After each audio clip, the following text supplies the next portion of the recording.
Hello, everyone. Michael Jordan fans are the best. And today we're going to be talking about who is most responsible for Michael Jordan's success. First, welcome back. Welcome back. NMB Sports Nick. How are you doing today? Doing good, doing good. Glad to be here. Awesome. And welcome back, Sports and Fitness Rants. Robin, how you doing today? Yo, what's up, everybody out there, man? It's great to be back. Let's do it again, baby. Yep. I love that rock t-shirt, by the way. Yeah. um, So yeah, Nick, we'll start with you first. We should be expecting Hoop God in the near term, and then yeah.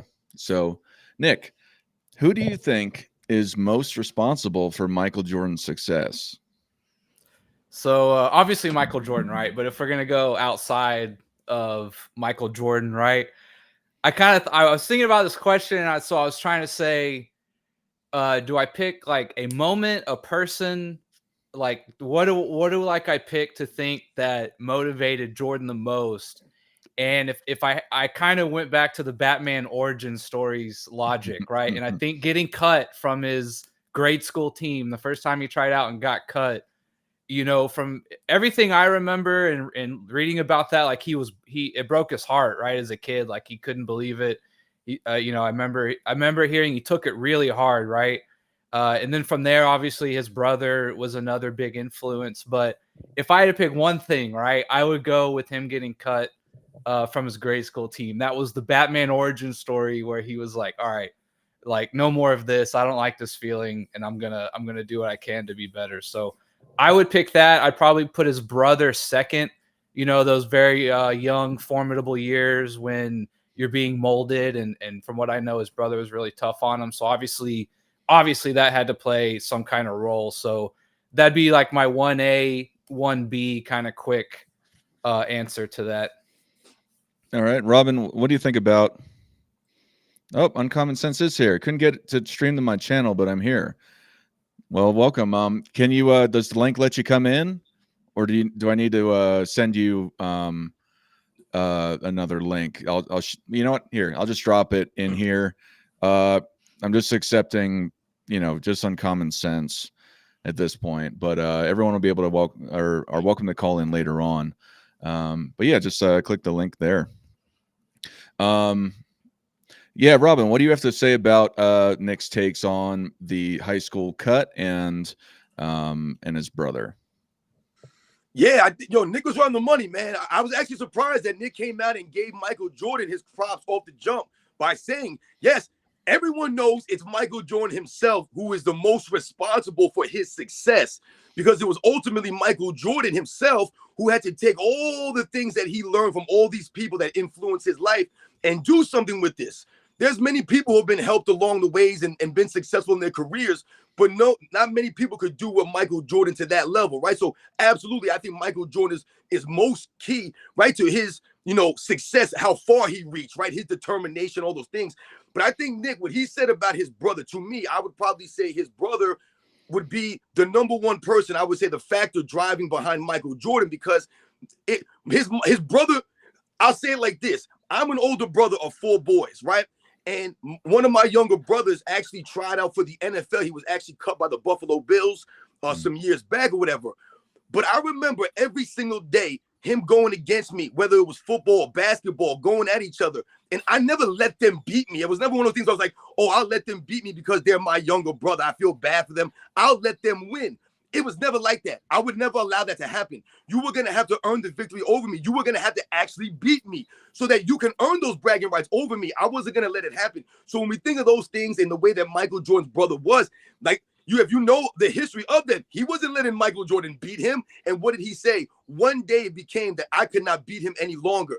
Everything caught up, his determination, his athleticism, his God-given genetics, these kinds of things that Michael Jordan had going for him. All of those things helped him become who he was. Yeah, we could talk about Phil Jackson. We could talk about Coach Dean Smith at North Carolina.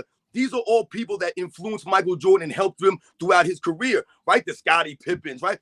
All of these things came into play. I see people in the chat mention Michael Jordan's parents. Obviously, Michael Jordan's parents have a huge impact on his life because they were there, right? They weren't, not around. they were people who raised him to be a certain way. So absolutely, his parents also deserve a lot of credit, man. But yeah, I would probably say maybe like his brother would be someone that people don't really think about, but I think that had a big thing to do with his competitive fire. Welcome, Uncommon Sense. How are you, sir? I'm good. How's everybody? Yo, what up, man? You're good. What do you think about Nick's take, NMB Sports take about his brother and the moment and what Robin has said, and when he got cut from his high school basketball team, how do you think that affected his success? I mean, I think it affected his. Well, let me start with whoever said in the comments his parents. I really feel like it starts there, because your parents teach you how to handle certain situations. And I feel like Michael Jordan's parents taught him the value of overcoming the obstacles. So when he got cut, obviously is Michael Jordan too himself, because I feel like it's half half nature and nurture. So I feel like Michael Jordan's personality, along with his parents, teaching him that, hey, you overcome obstacles. You get cut from your team, then what you do is come back better the next year and overcome that. And then so from there, I mean, I agree with what everybody was saying. I feel like every step along the way, because he had that mentality of overcome, then everyone who presented a challenge to him, the only way he knew to deal with it was to try to find a way to overcome. So whether that be Dean Smith or whoever challenged him throughout the rest of his career. Yeah, and for me, for what all you guys are saying, but just to start off with what Nick was saying first, for me, like all the things that we're saying have something to do with it, right? You can't really say that it's just one thing other than his just internal drive himself to actually do this. But these other external motivating factors, yeah, they all apply. And especially with the parents aspect of it. But to bring it back to the grade school thing, I think that, I think that probably had to do maybe a lot with maybe negative reinforcement, maybe from his brother or maybe his parents. I don't know if it's the case. I'm not saying that was the case, but maybe something negative had to push him because that negative thing happened. You know what I mean? I don't think it was just, or that's generally how people, at least in my opinion and experience, if somebody loses, usually it's some sort of other negative factor that helps drive them forward. So I don't know where it came from. It might have just been internal, like you're not good enough to yourself. That might be the point of what you're saying. But I think that is one of the things that started getting him going, because even when he got to UNC, James Worthy has famously said that I was better for Michael Jordan than a week. And then he just got better than me. So I think he just constantly had these things pushing him forward. And then his brother, I'm an older brother as well. So I don't know what it's like I'm the oldest brother as well. So I don't know what it's like to be the little brother, like what Robin is saying. But just to the point of it all is, yeah, that's definitely a motivating factor. But yeah, with the parents as well, I mean, that's a huge deal as well. You got to have strong parents to help instill values and morals and success and drive and etc. So, you know what I mean? I totally agree with that. Yeah, and I have a funny story about my dad. Unfortunately, I didn't have any brothers, but my dad was in a bit of the tough love category. Mhm. And obviously we played a lot of basketball, right? And I'll never forget, it was like 7th, 8th grade. I'd never beaten him, right? And I finally beat him one-on-one, and he never played me again. He was just like, I have nothing, it's like kind of that big brother, like, I've shown you everything I can, like, now you got to go from here, right? I'll never forget that. As soon as I beat him, it was just, I'd finally taken over, and he was just like, never played me again. I always hated that, right? I wanted to get my licks in. And as soon as he realized I was better than him, he was like, all right, we're good. I'm going to take my 205-1 record against you and just hold on to that. So 205. I like that. It was counting. whatever it was, you know what I mean? Yeah, that reminds me of that older brother, tough love that y'all are talking about. It's pretty funny. You was like my man, the Count of Monte Cristo with the slashes when he was in the lockup, man. Yeah, counting the days. That's right. Never got my revenge. Robin, do you have a personal story you want to share? I know you were talking about your younger brother with the Bills, but do you have something where you had a driving force to want to do better in things that you want to share? Well, for me, growing up, sports was kind of like something that, my parents pushed me into. When we talk about football, for example, like for me, my story for football was a little bit different because I got into it later than my brothers did, because we came from the city that there really was no Pop Warner when I was growing up. We just played Little League. But when we started playing, I didn't even want to play football any longer. And it was my mother who told me to keep playing. So when we talk about the parents, they mentioned Michael Jordan's parents, and, we were talking about these things. My mother pushing me to play football, right? When I wanted to basically stop playing, I was a little scared to play football when I first got out there. I didn't want to tackle anybody, things like that. And then all of a sudden, that became the sport that I was known for. So, like I said, my brother ended up trying out for the Buffalo Bills, and I still to this day believe my brother should have made the league. But when we think about these things, it was my mother having that influence. Like I said, my parents watching my father playing basketball in the streets, growing up, him always bringing us there with him. So I think all those things that we talked about influence children and how they feel about sports, and like I said, learning, the value of sportsmanship, these kinds of things, because it all goes back to those kinds of values, man, playing the game the right way and understanding the value of hard work, and earning that respect, Welcome, Hoop God. Hoop God's in the house. Hey, good afternoon, gentlemen.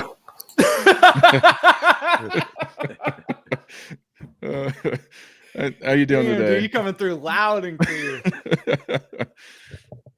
You doing all right? Yeah, man. It's daylight saving time, man. It got me just scrambling right now. I'm still trying to get caught up. Daylight got him.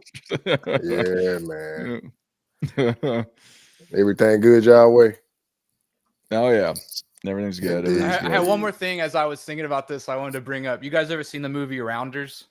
Yeah. He talks about the famous quote in the beginning from Amarillo Slim, right? And he says he's like something along the lines like, surprisingly many players don't remember the big pots they have won, but they can with alarming accuracy tell you the big pots they have lost, right? And so that's why I think that's very true, right? Like there's sort of like this two-edged sword with losing that I think people don't really give losing like its proper due in a way. That like losing can shape you, I think, more than winning, right? And my old boss used to tell me something I thought about, and that was, let's say you have a plan, you go out and you execute it, right? Or you win. Was it really the plan, or was it your opponent, or what, right? But when you go out with a plan and you lose, right, you learn something about yourself, or you understand you're not as good as you thought you were, or your plan was not as foolproof as you thought it was, right? And so I just remember that's why I picked him losing, right? It's kind of one of those, I'm sure that like him getting cut, right, had to just eat at him. And it probably stuck in his head until he maybe left high school altogether or something, right? So I was just thinking that was my last little piece about why I picked him getting cut.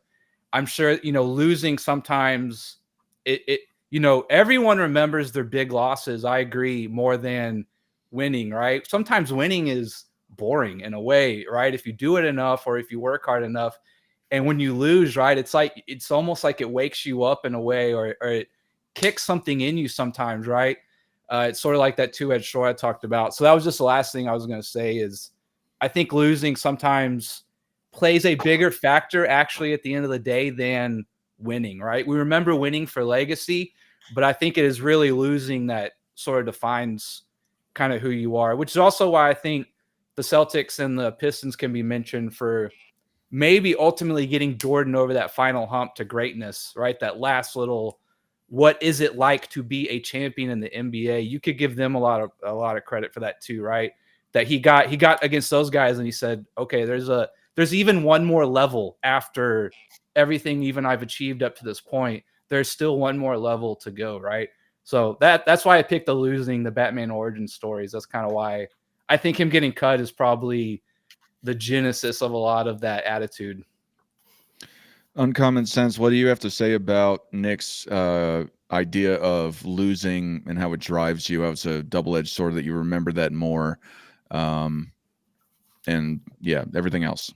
I totally agree with that. I believe that in a way, human existence is defined by the hardships we go through, and not by the good things we go through. And it's how you deal with those hardships that actually make you. So I feel like you know, a person, anybody who's going through hardships and are able to overcome that, then you have a new level of, well, number one, self-awareness of what you're capable of, and confidence. And I think, kind of what Nick was saying is like Jordan's having to overcome that early failure, really kind of showed him who he was, showed him he had the ability to overcome those things, and probably gave him a new confidence moving forward. Because I feel like if you just listen to Michael Jordan talk, well, I mean, even the famous commercial about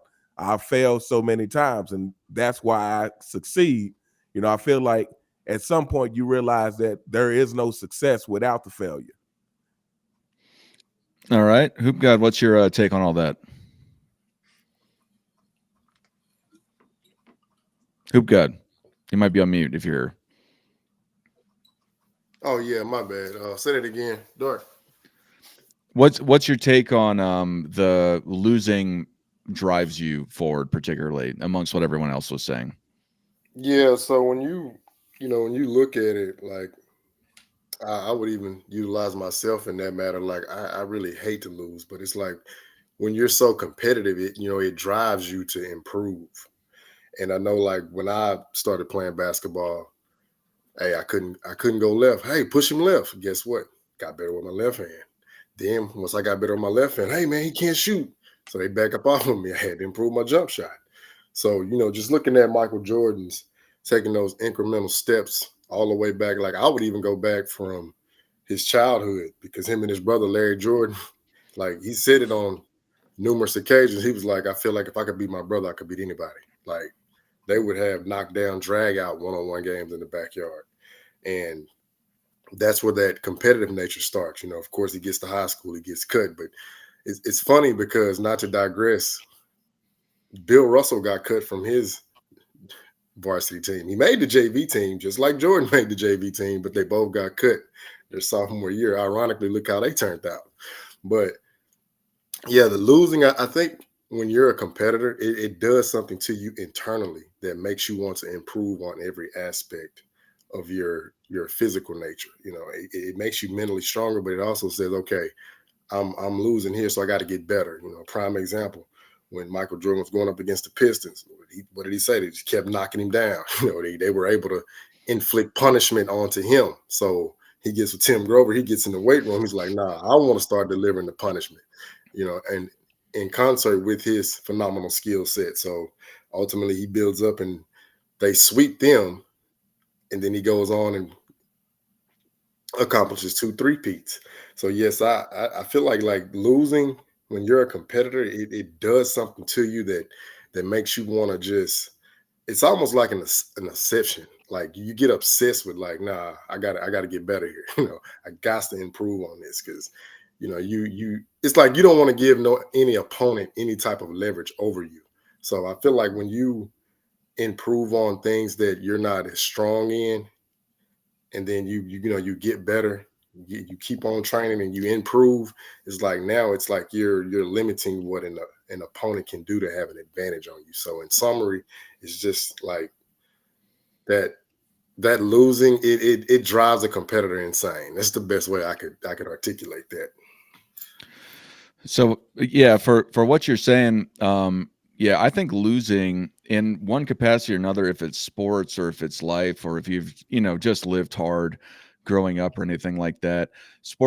Robin had brought up one of my favorite movies, The Count of Monte Cristo, and that I think is a perfect, well, for one, totality revenge movie, but also how you can make the most out of a bad situation you're in and try to get out of it. And and that's the reason why it's one of my favorite movies. He was unjustly imprisoned. For the people that don't know the plot, essentially becomes educated in prison by an educated man and a warrior, and then essentially comes out and is the richest man in the world and gets everything he ever wants. But he put the work in. Is the point of the story. He didn't just give up. He gave up in times because it's a movie, and whatever, you have to have struggle. But the point is that when you lose, you have to have the determination to come out and win, whether it be in sports and life, etc. And I'm not trying to get into the life aspect of it. But yeah, I totally agree with everyone's concept that losing definitely drives winning. But you have to have the heart to do it, because some people will just lose and quit. And I think that's the catalyst of what makes a great man, a great person in general, is the heart, the vigor, the will to win in the future, even though you've been down. Uncommon sense.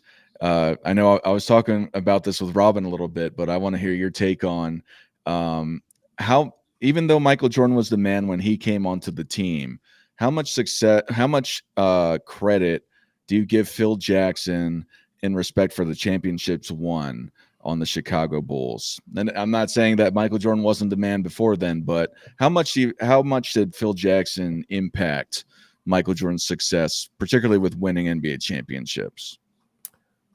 That's something I always wonder about, because like the way I've always felt about coaches in general, and I'm not trying to take anything away from coaches and strategy and whatnot, but I always feel like a coach's real job is to get the team to buy fully into whatever strategy they're trying to run.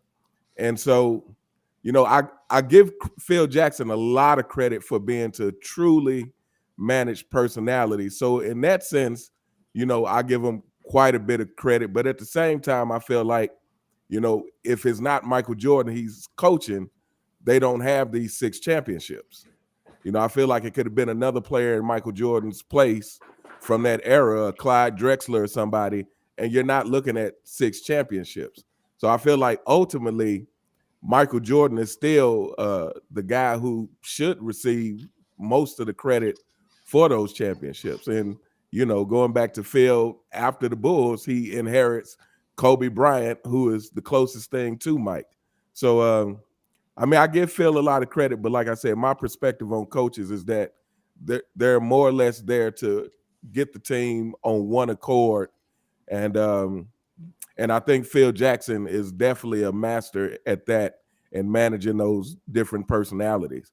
But if you look at the pattern of Chicago, even before Phil, I feel like they were definitively getting better and better each year. So, the question is, that year that Phil Jackson came in, I think the Bulls had taken the Pistons like 4 games, 5 games, 6 games or something, or maybe it was 5, 6, and 7. But at that point, I'm wondering, would Doug Collins have had that breakthrough if Phil Collins hadn't intercepted it, so to speak? But yeah. All right. Hoop God, what's your take on Phil Jackson's influence over Michael Jordan's championship success? Yeah, so to echo what Uncommon Sense was saying, Phil did play an important role. However, how I'm looking at it as a great coach like Popovich or Larry Brown or Coach K, Pat Riley, you do have to get your best player to buy into the system, but you also have to get your best player to augment their teammates. And what I mean by that is, as talented as Michael Jordan was, he's not going to beat the Pistons by himself. So initially, everybody knows that when Tex Winters, the inventor of the triangle, not Phil Jackson for y'all in the comments, Phil Jackson implemented the triangle, and Jordan initially was resistant. Now, the fact that Jordan had that background at UNC playing with Dean Smith, see, that was an advantage that he had, because he's already played with good to great players down in that program. So When Jordan finally bought into the system, that's when they started to take off even more. Because like Uncommon Sense said, yeah, they were taking the Pistons 5 games, 6 games. I mean, hell, Isaiah Thomas is on record of saying he was at Lake Michigan crying for 8 hours trying to figure out how to stop 23 in red. So I think once Jordan was like, okay, I'm gonna buy into this system. Hey, let's right this ship. Let's go. I really feel like they would have beat him in 1990 if Pippen hadn't caught the migraine. Because when I go back and I look at that series, not only did they not have an answer for Jordan, but Pippen had elevated his game where now they couldn't double and triple team Jordan. And Jordan was moving the ball quickly because now he trusted Scotty. Because Scotty had gotten up to that level. And when they played them in 91, it was just like, it was a massacre at that point because Jordan, due to Phil Jackson, as well, I give him his credit. He was moving the ball so precisely. It was like 1001, 1002. It was either driving to the basket, shooting, or making a play for somebody else. And where I do give Phil credit for that is because I don't think Jordan initially was seeing that under Doug Collins, because he made a quote, which is kind of, I don't know how to categorize it, but y'all know what I'm talking about. He was like, hey, the play was just get the ball to Michael, everybody else get the hell out of the way. Yeah, that's great, but that can't always be your go-to plan because a team is going to be scheming for that in the next subsequent games. Now, what Phil had MJ understand is, yeah, there's times where you can take over, but there's also times that you can create a play for your teammate to get a better shot, i.e. playmaking, because I know some of these guys out here in this other universe, they think playmaking is just assists. But I would give Phil Jackson his appropriate credit for getting Jordan to buy into the team concept and then ultimately still displaying his phenomenal style of play, but also lifting his team up to prominence as well. Yeah, so I just wanted to add something, and Tex Winter deserves a lot of the credit for the triangle offense, but he didn't actually invent it. It was a guy named Sam Barry, but he is definitely the most famous for it. Nick, what's your take on the Phil Jackson and his influence on the success of Michael Jordan's championships? Yeah, so I've coached a little bit up to about junior high level, which I know is not that high or competitive or anything. But yeah, like Uncommon Sense was saying, a coach's main job is, yes, to get players to buy in and know what we're trying to execute, right? Second thing is to adjust. If you're losing, if it's not working, you have to have something else ready to go. And the third thing essentially is in spots, there are times when, like an out of bounds play or something, that a coach can have the opportunity to leave his fingerprints on a game, a good play here or a wrinkle there, but that's maybe a couple times a game out of a timeout or something like that, right? At the end of the day, like, the players are the ones executing the X's and O's. You can draw up the best play, but if you don't have the guys to execute it, it doesn't really matter. So yes, I don't know if Rex ever had the coaching debate. I think he was supposed to have one about how influential our coach is. I'd probably be on the opposite side of Rex on that one. They kind of have an overall arc on the team, but they don't, in my opinion, I think if I compare myself to the average fan, I may be a little below on how important coaches are. In spots, they are important for morale. I think they are important, but after that, man, you have to have the horses to execute, or, you can, like I said, you can drop the greatest play and strategy in the world. If the players don't execute it, if you don't have a Tom Brady, right, throwing the actual passes and reading the defense, it doesn't really matter. So, Phil's a great coach. I think he was like a good yin and yang guy. I think, how intense players are. I think Phil's kind of chill vibe, a lot of the times, I think players may have liked that. I think he's more of a player's guy, right? But I don't know. I don't put too much emphasis on the coach overall. I think maybe they can be that last puzzle piece at times, but I think that's few and far between. I think a good coach really is there for morale these days when we're talking about the pros, right? So But yeah, that's my 2 cents on Phil's role. All right, Robin, what's your take? Yeah, everybody said a bunch of great things right here, man, because, the main thing that I feel like when I hear about Phil Jackson, or whenever Phil Jackson's really brought up, it's the same thing with Scottie Pippen. They're not bringing up Phil Jackson to big up Phil Jackson. They're being disingenuous. They're trying to give Phil Jackson more credit than he deserves to take away from Michael Jordan's greatness. It's a classic scenario that we've been dealing with here. They have to tear down Michael Jordan by lifting up Phil Jackson, by lifting up Scottie Pippen. So now when we talk about Phil Jackson, it almost comes across that we're trying to disrespect Phil Jackson, or that we don't believe he's a great coach. And you hear the people absolutely say, not. "Oh, yeah. You're a hater," things of that nature. But that's never the case. What we're doing right here, what we're doing is we're putting things into perspective here, right? The reality is Phil Jackson got all the accolades that he deserved when he coached. The irony is behind a lot of these things is Phil Jackson was coach of the year one time in the NBA's history. Now, we're not saying that coach of the year awards matter in the grand scheme of overall, that makes you a great coach or not, because Mike Brown has 2 and Phil Jackson has 1. So we're going to argue that Mike Brown's a greater coach than Phil Jackson? No, we're not going to have that argument. But the point here is the reason why Phil Jackson was never voted as a coach of the year all those years when he was on the Chicago Bulls is why? Because he was not doing more with less.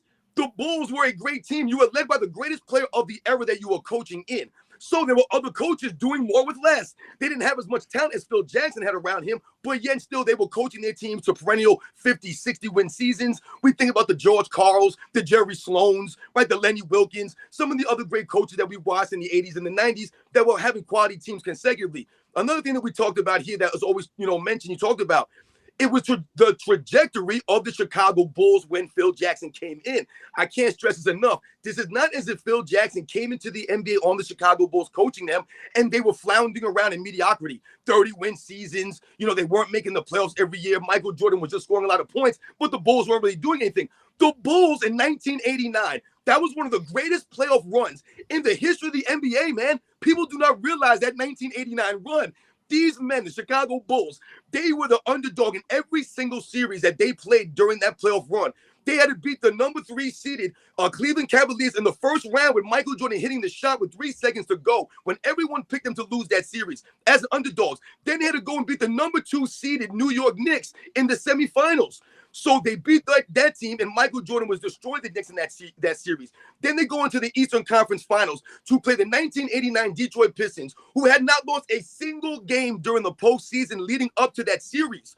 The Bulls would take a 2-1 lead behind the greatness of Michael Jordan, who I believe scored had 7 different games, I believe, of 40 or more points during that entire playoff run. It's crazy when people talk about LeBron James's 2007 run to the NBA Finals. You go look at the details behind Michael Jordan's 1989 playoff run with the Chicago Bulls, the teams that they beat, the quality opponent that they beat during that run in 1989.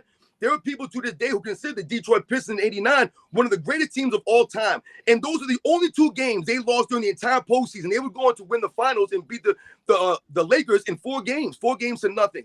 So when you look at the trajectory of the Bulls when Phil Jackson came in, man, there's no way that you can try to say that the Bulls or Michael Jordan was not going to break through and win a championship. Doug Collins was never given the opportunity to see it all the way through.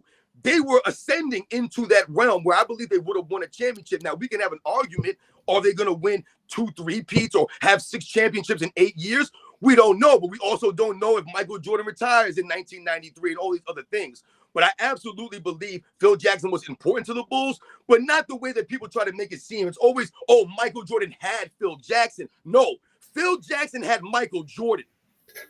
Hey, Robin, you said Phil was only coach of the year one time? One time. That's right, 1996. Yo, I did not know that. I got to put that in the archives. Good looking out. Uh-huh. That's why I'm here, to educate and set the record straight, man. People be out there trying to talk some nonsense, man. It would be what we should have done or get some kind of poll. It'd be interesting to break this up into a pie chart. And besides Michael Jordan himself, we should have said how much is each thing responsible. It'd been funny or interesting to see what each person's percentages. Yeah. How much credit you give Phil, how much you give Scotty, how much you give Bill Winnington and all these guys. That would be interesting, up to 10 things. Yeah, so real fast, there's a lot of people saying they want to call in and cook people or just want to hang out. It's my public. It's so funny. I see them attacking me in the comments. Some weirdo, Jason the Kid. it's always the people that when you go to their channel, they have no videos on their channel, but yet and still they keep telling me I have no knowledge of the NBA. My channel is over 1,000 videos deep, man, and I break it down, man. Anyone that's watched my videos understands, man. I know what I'm talking about. I grew up watching this stuff, man. I'm not here with no agendas and narratives. Jason the Kid can say whatever he wants about making easy work. These guys are clowns. They're not on our level, man. Put a video up, man. Tag me in the video. Put your face on camera. Show me what you got, man. You're not ready for it.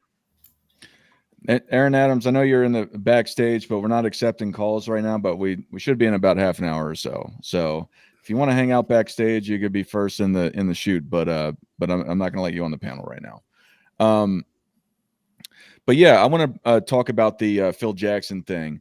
I do think he deserves a lot of credit, but to what all you guys are saying, you can be the best coach in the world, but if you don't have the tools to make it happen, let alone the greatest player of all time, in my opinion, then, it's not going to happen. So I'm not going to reiterate all the things that you guys said. I think Phil Jackson does deserve, like, I think Uncommon Sense brought it up first, was the people management. I think that's probably what he best was, especially with personalities like Dennis Rodman on the second half of the three-peat, let alone going into the Shaq and Kobe days for an external reference of how he was able to manage personalities, even though it went away, even though Shaq eventually left because he wasn't getting paid enough. Phil's greatest achievement is managing egos. That's his greatest trait. I couldn't even imagine dealing with Jordan, Pippen, Rodman, Shaq, Kobe. Like, that's his greatest achievement. It's a remarkable one for NBA millionaire egos. The way he managed them, the way he did, in my opinion, that's his greatest accomplishment, is how he managed guys like the Zen Master. That's why I call him that, right? Guys loved him. They listened to him. They bought in. That's his greatest achievement, especially the three-peat with Kobe and Shaq. I mean, that behind the scenes must have been. That's where he was really Zen. With the Lakers, is where he really became the full-blown Zen, dealing with some of these guys, like you said, because there was friction there. Well, obviously, we know now with Shaquille O'Neal and a Kobe Bryant. See, that was the thing with Michael Jordan. It allowed Phil Jackson to never have to be the bad guy, so to speak, as a coach, because Michael Jordan was the bad guy. He was the guy who was the enforcer on the Bulls. Who were they afraid of? They were afraid of Michael Jordan on the Bulls. They weren't afraid of Phil Jackson, man. Yeah. Who went to Vegas to get Dennis Rodman? Not Phil Jackson. It was Michael Jordan who went and got him. What's your take on that, on Common Sense? With Phil Jackson, with the Kobe and Shaq, and just the enforcer, do you think that Michael Jordan was the enforcer? Absolutely. And I think, I would say, in order to even be in that role, though, as the enforcer like Michael Jordan was, people have to respect you, and they're only going to respect you if like Michael Jordan said on The Last Dance, I never asked them to do anything that I wouldn't do myself. Yep. And I feel like once people see that, then you'll gain the respect, because otherwise, no one's going to take anything from someone who's just talking but not doing what they're talking about.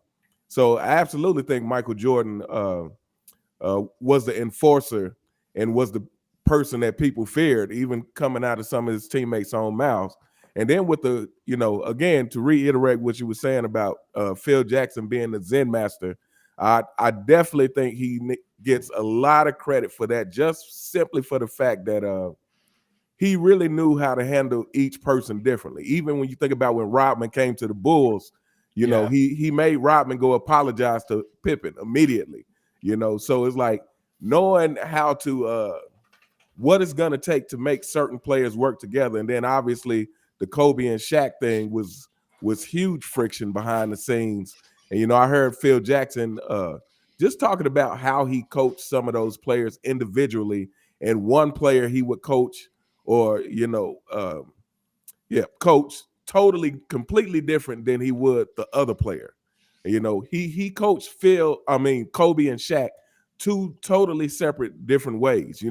Shaq coming from more of a military background, so Phil Jackson, could be more stern with Shaq, but Kobe wasn't. So, Phil Jackson tended to not criticize Kobe a lot because he didn't want to stifle Kobe's progress. So again, like you said, I give Phil Jackson a whole lot of credit for knowing how to manage individual personalities and manage everyone differently from the next person. Hoop God, do you have anything to add to that? And who do you, because you haven't put your take on this, who do you think outside of Michael Jordan? You may have missed somebody, so I'll interrupt you if you cover somebody that we've talked about. And who do you think is most responsible for Michael Jordan's success? Um, yeah. So echoing what Common Sense said about like who was the enforcer per se and things of that nature, and how he dealt with how he dealt with Kobe and Shaq with the Lakers, right? That was a part of the question too. Yeah, that was the first two-part question. So it's funny because I remember like a while back, this is before I even started getting in depth on all the basketball things. I just kind of stumbled upon this when they were having it was on YouTube. I can't remember who produced it, but how Phil was able to manage the Shaq and Kobe is when he first got there, he said, "Hey, let me tell y'all something.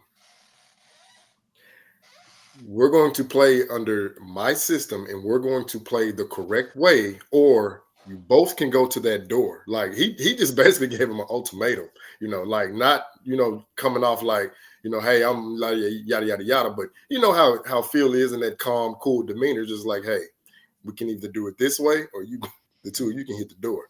So I'll give Phil his credit for that, because much like Uncommon Sense said, yes, Shaq did come from a military background. But what I like about that scenario is that, see, Kobe grew up with a patriarchal figure in the home too, Joe Jelly Bean Bryant. So, you can coach those guys a little bit more rougher, because they can take that, versus some of the other guys I'm not going to name from Akron, Ohio. But the thing I would say with MJ and Phil, I look at that more so like Phil was the general, MJ was the captain, Pippen was the lieutenant. There was a hierarchy there. And if you look at it, Jordan never tried to, he never tried to usurp Phil's authority, much like Pippen never tried to usurp Michael Jordan's authority. And when you have that hierarchy in place, I feel like it sets a precedent, because like Uncommon Sense said, Jordan never went out there and told those guys to do anything that he would not do, because that's leadership. I'm not going to say, hey, you be at the gym, you be here at practice at 6 o'clock and I come rolling in at 6:45. Nah, if I tell you to be here at 6, I need to be there at 5:30. That's how you establish that precedent and you lay out that foundation for your troops ultimately to follow. And I believe Phil, he didn't have to instill as much of that into Jordan, because Jordan already had that type of work ethic.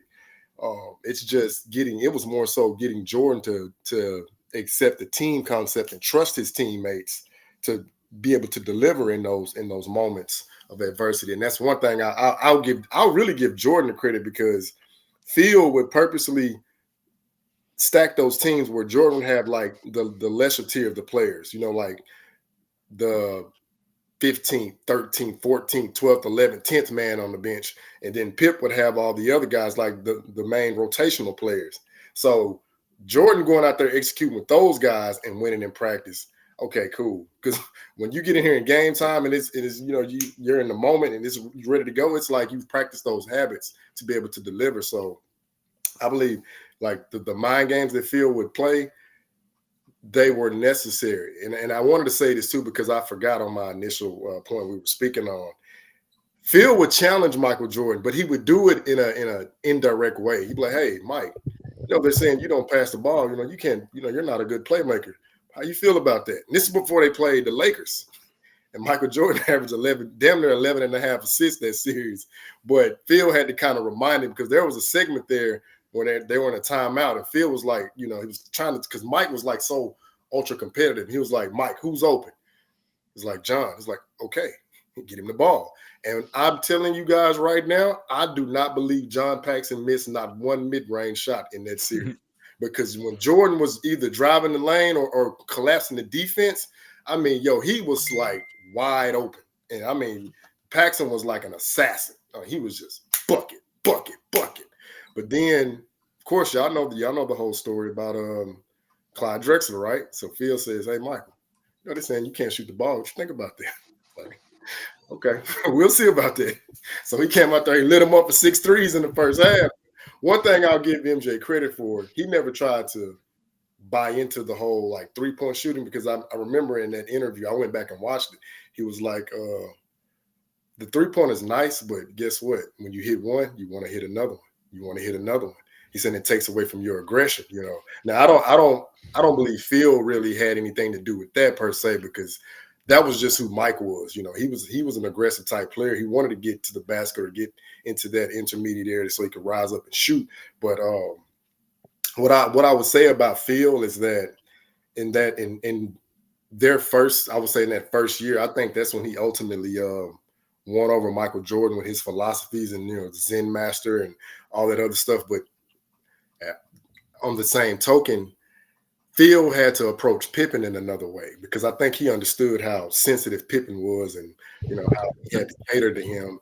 Oopgod, I'm not I'm not meaning to interrupt, but are you saying that it was Phil that was one of the most important, or were you going back to just talking about Phil?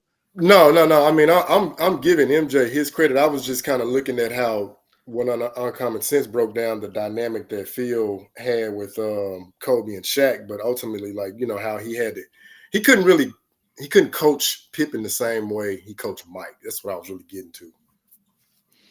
Okay. Yeah, real quick, if I can, not to tell another childhood story, but my dad coach. Oh, good. No, I was going to say, Hoop God, did you have somebody, or did you think that somebody had more, or would you give somebody credit for his success other than Phil Jackson, Michael Jordan, his parents, his brother, or losing his varsity spot or not getting it? You said, would I give them credit? Who else would you give credit, if any? Actually, I would have to give the bad boy Pistons their credit too. Like, just saying it because I actually like them, their style of play, but I would have to give them a certain amount of credit because notice when they played the New York Knicks, they tried the same tactics, and look what happened. They failed miserably. So yeah, in concert with his parents and his brother Nike being cut, I would have to give Detroit probably, I would say maybe 9%, maybe. I don't know. I don't know if y'all agree, but I would have to give them a little bit, man. Because I mean, what they did you think about what the mental turmoil. You prepare for anything. So when they go up against the Indiana Pacers, right? People forget about them. They were a physical team. I mean, to me, they posed more mismatch problems than the Utah Jazz because they had the Davis boys. Then you had Jalen Rose, like 6'8". Chris Mullin, I mean, he was like, on his later legs, but still very impactful. And they played a physical brand of basketball. So one thing I will say, without them going against the bad boy Pistons, I'm not saying Jordan wouldn't have overcame it, but I think it helped bring them back to a moment like, hey, look, they're trying to play physical. Y'all know what we did to the Pistons, right? All right, cool. Let's lock back in. Let's go out here and take care of business. So, yeah, that's the best way I'd summarize that one. All right, Nick, I know you're about to tell a story. If you want to tell that story and then what your take is on the Pistons. Yeah, I kind of mentioned the Pistons and the Celtics. I think kind of might have been that last little bump Jordan needed to know what it was like to be championship worthy. But Hoop was talking about coaching people differently. I was just going to say, like, through elementary, right? My dad coached me, not to tell another childhood story, but he used to always tell me, he's like, I have to be harder on you than all of the other players. Because if for 1 second the other players think I'm going weak on my own kid, right? It breaks the total psyche that, like, it's not serious, right? And so he's like, if I come after you harder than others, you have to react and do it. And, like, you know what I mean? And he was totally right. Like, it sets a total precedence that, hey man, if he's chewing out his own kid for not being in the right spot at the right time, then obviously he's gonna tell me to get my ass in gear too, right? And so that was just one of those things, like mind games and little things that coaches may do, right? And I never forgot that. I was always like, I feel like we're not being honest, right? When he told me I'm a little kid, right? So I feel like we're not being honest with the team. But then, like, as he explained it, I was like, okay, I mean, that does make sense, right? That, like, if he, like, is lax on me, then the other team's going to be like, well, that's not fair, right? Like, that, we can't have that. It sends really is, like, there are, like, mind games you could play with people like that. And there's certain people you can push harder. Like, he knew, like, there was a group of guys I grew up with in that same time frame. And we, like he was saying, we'd have knockdown, drag out basketball games all night, right? And he knew in practice he could push those kids harder because he was around them more and stuff like that. And they knew what the deal was, right? But if a new kid came in, he was a little shy, right? He might have to kind of like get him up to speed, treat him a little differently. But yeah, definitely. There are some players you can push buttons on, and there are some guys, you kind of have to take a different approach with. But I thought that was a good analogy when he was saying that. Coaches definitely, I think, are always looking for ways to kind of psych out their players a little bit, right? Yep, sports psychology 101. Robin, what's your take on the Pistons and Nick's story, if you want to talk about that?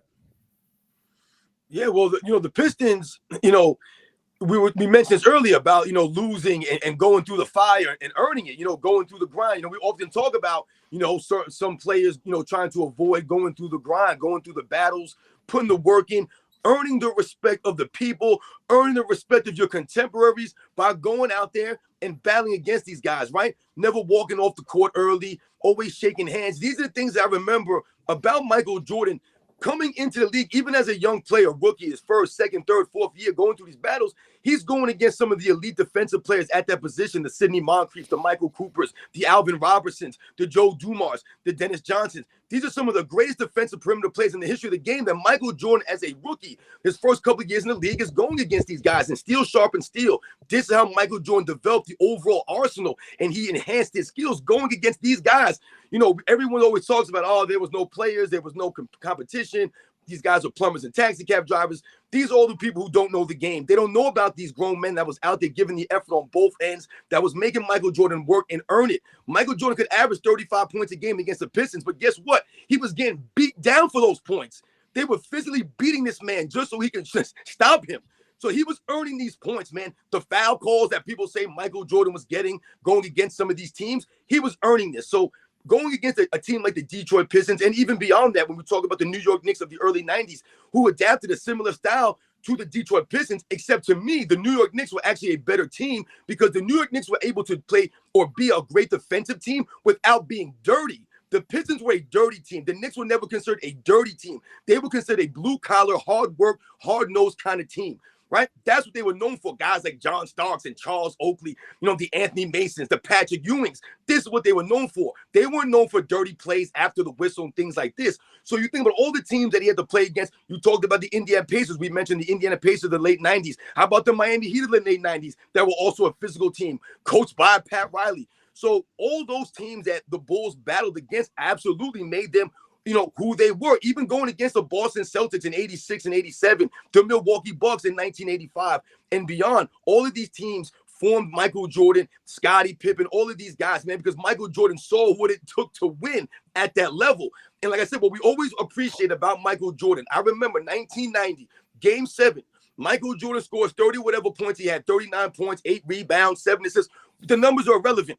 The Bulls ended up losing by double digits in that Game 7, right? It's known as the Scottie Pippen migraine game, right? Everyone talks about that. But what people don't talk about is after the game, immediately when the game ended, Michael Jordan is standing on the court with the towel around his neck, soaked in sweat after giving everything he had in a Game 7, losing again to your arch rivals. And they asked Michael Jordan, how do you feel, man, losing to this team again? And after shaking every one of these guys' hands, he didn't walk up the court early. He shook every one of the players on Detroit Pistons' hands. And he said to them, we are not on their level. We want to be where they are. We have to go and work harder to get there. He didn't say, Scottie Pippen had a migraine, and if he didn't score 2 points, we probably would have won this game. He didn't say that nonsense. He could have easily blamed Scottie Pippen. He could have blamed Phil Jackson, the coaching staff. Well, that's why I didn't want Phil Jackson here in his first year. I don't even know who this guy is. He never said those things. Michael Jordan kept it classy, and he always held his integrity. The man stood on these values. And he said, we are not where they are. We want to get on their level, man. And that's what it always was about Michael Jordan. Absolutely, the Pistons formed Michael Jordan, the Chicago Bulls, man. What's your take on the Pistons and what Robin and Nick had to say on Common Sense? I fully agree. To me, the Pistons are responsible for creating 6-0 Michael Jordan. Yep. I believe Michael Jordan was going to win championships no matter what. But I feel like the Pistons was such a challenge with that physicality that once Michael was able to overcome that, they were like the challenge that was like, how can I say this? The hardest challenge that you could possibly get to overcome for your first championship. So once Michael overcame that, that was his snapshot of how tough we needed to be, how mentally tough we needed to be to win championships. And of course, we all know Michael Jordan, has said in several interviews that the hardest thing, that each championship is always the hardest one, because after you win the first championship, you have to find a way to keep that same hunger you have to find a way to keep that same mental edge for each championship to keep winning. So I feel like the fact that the Pistons was that first obstacle to overcome, that was like the highest level of competitiveness from every angle that you could, especially from the physical angle. So once Michael Jordan had that snapshot of, okay, this is how tough we need to be to win championships. And it's kind of why I feel like his leadership style, especially during the second three-peat, because he had some different guys to deal with on the second three-peat that wasn't in the first three-peat. So his mentality was like, okay, I've worked this hard to get this far.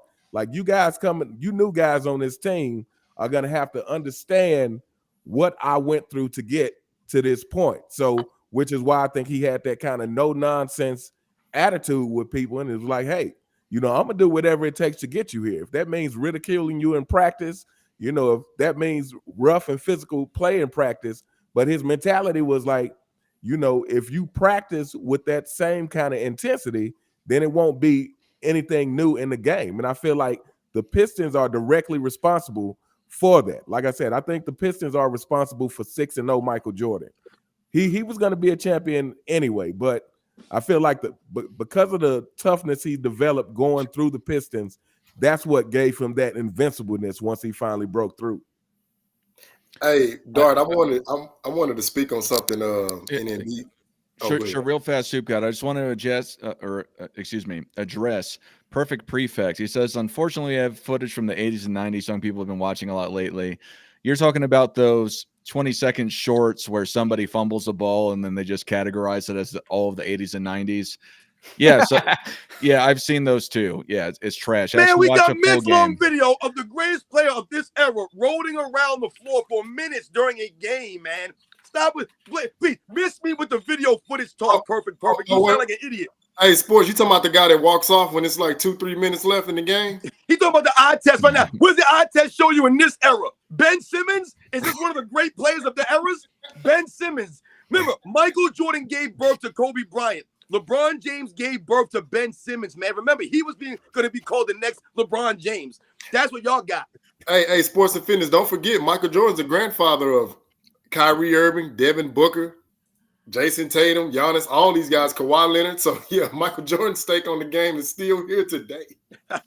Hey, but NNB, like something you said about the sports psychology is another thing, not to digress, Dart. I want to just speak on Pop and Tim Duncan, because what he said, I think that was a perfect example.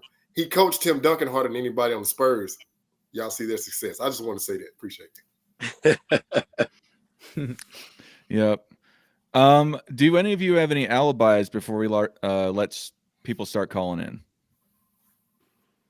Anyone want Listen, to say man, all I know is to tell that clown, the kid fool, to call in. This dude been running his mouth the whole time live stream. Listen, I want to clarify something with these people. If you keep saying that we don't know basketball, that's what he keeps repeating in the chat, that we don't know basketball, we're Jordan sexuals, all these things, then why are you listening to us speak? I never understood the attraction or the allure with you guys, man. You come to the comment sections of videos and you say we don't know the game and we're a bunch of fools, but yet still, you guys are always there. You're always there watching and listening. So please call in, my man, and please break it down to us. I dare you to call in right now and explain it. Does anyone else have anything to say before I drop the link? Nah.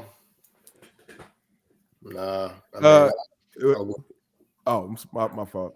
Oh, go ahead, bro.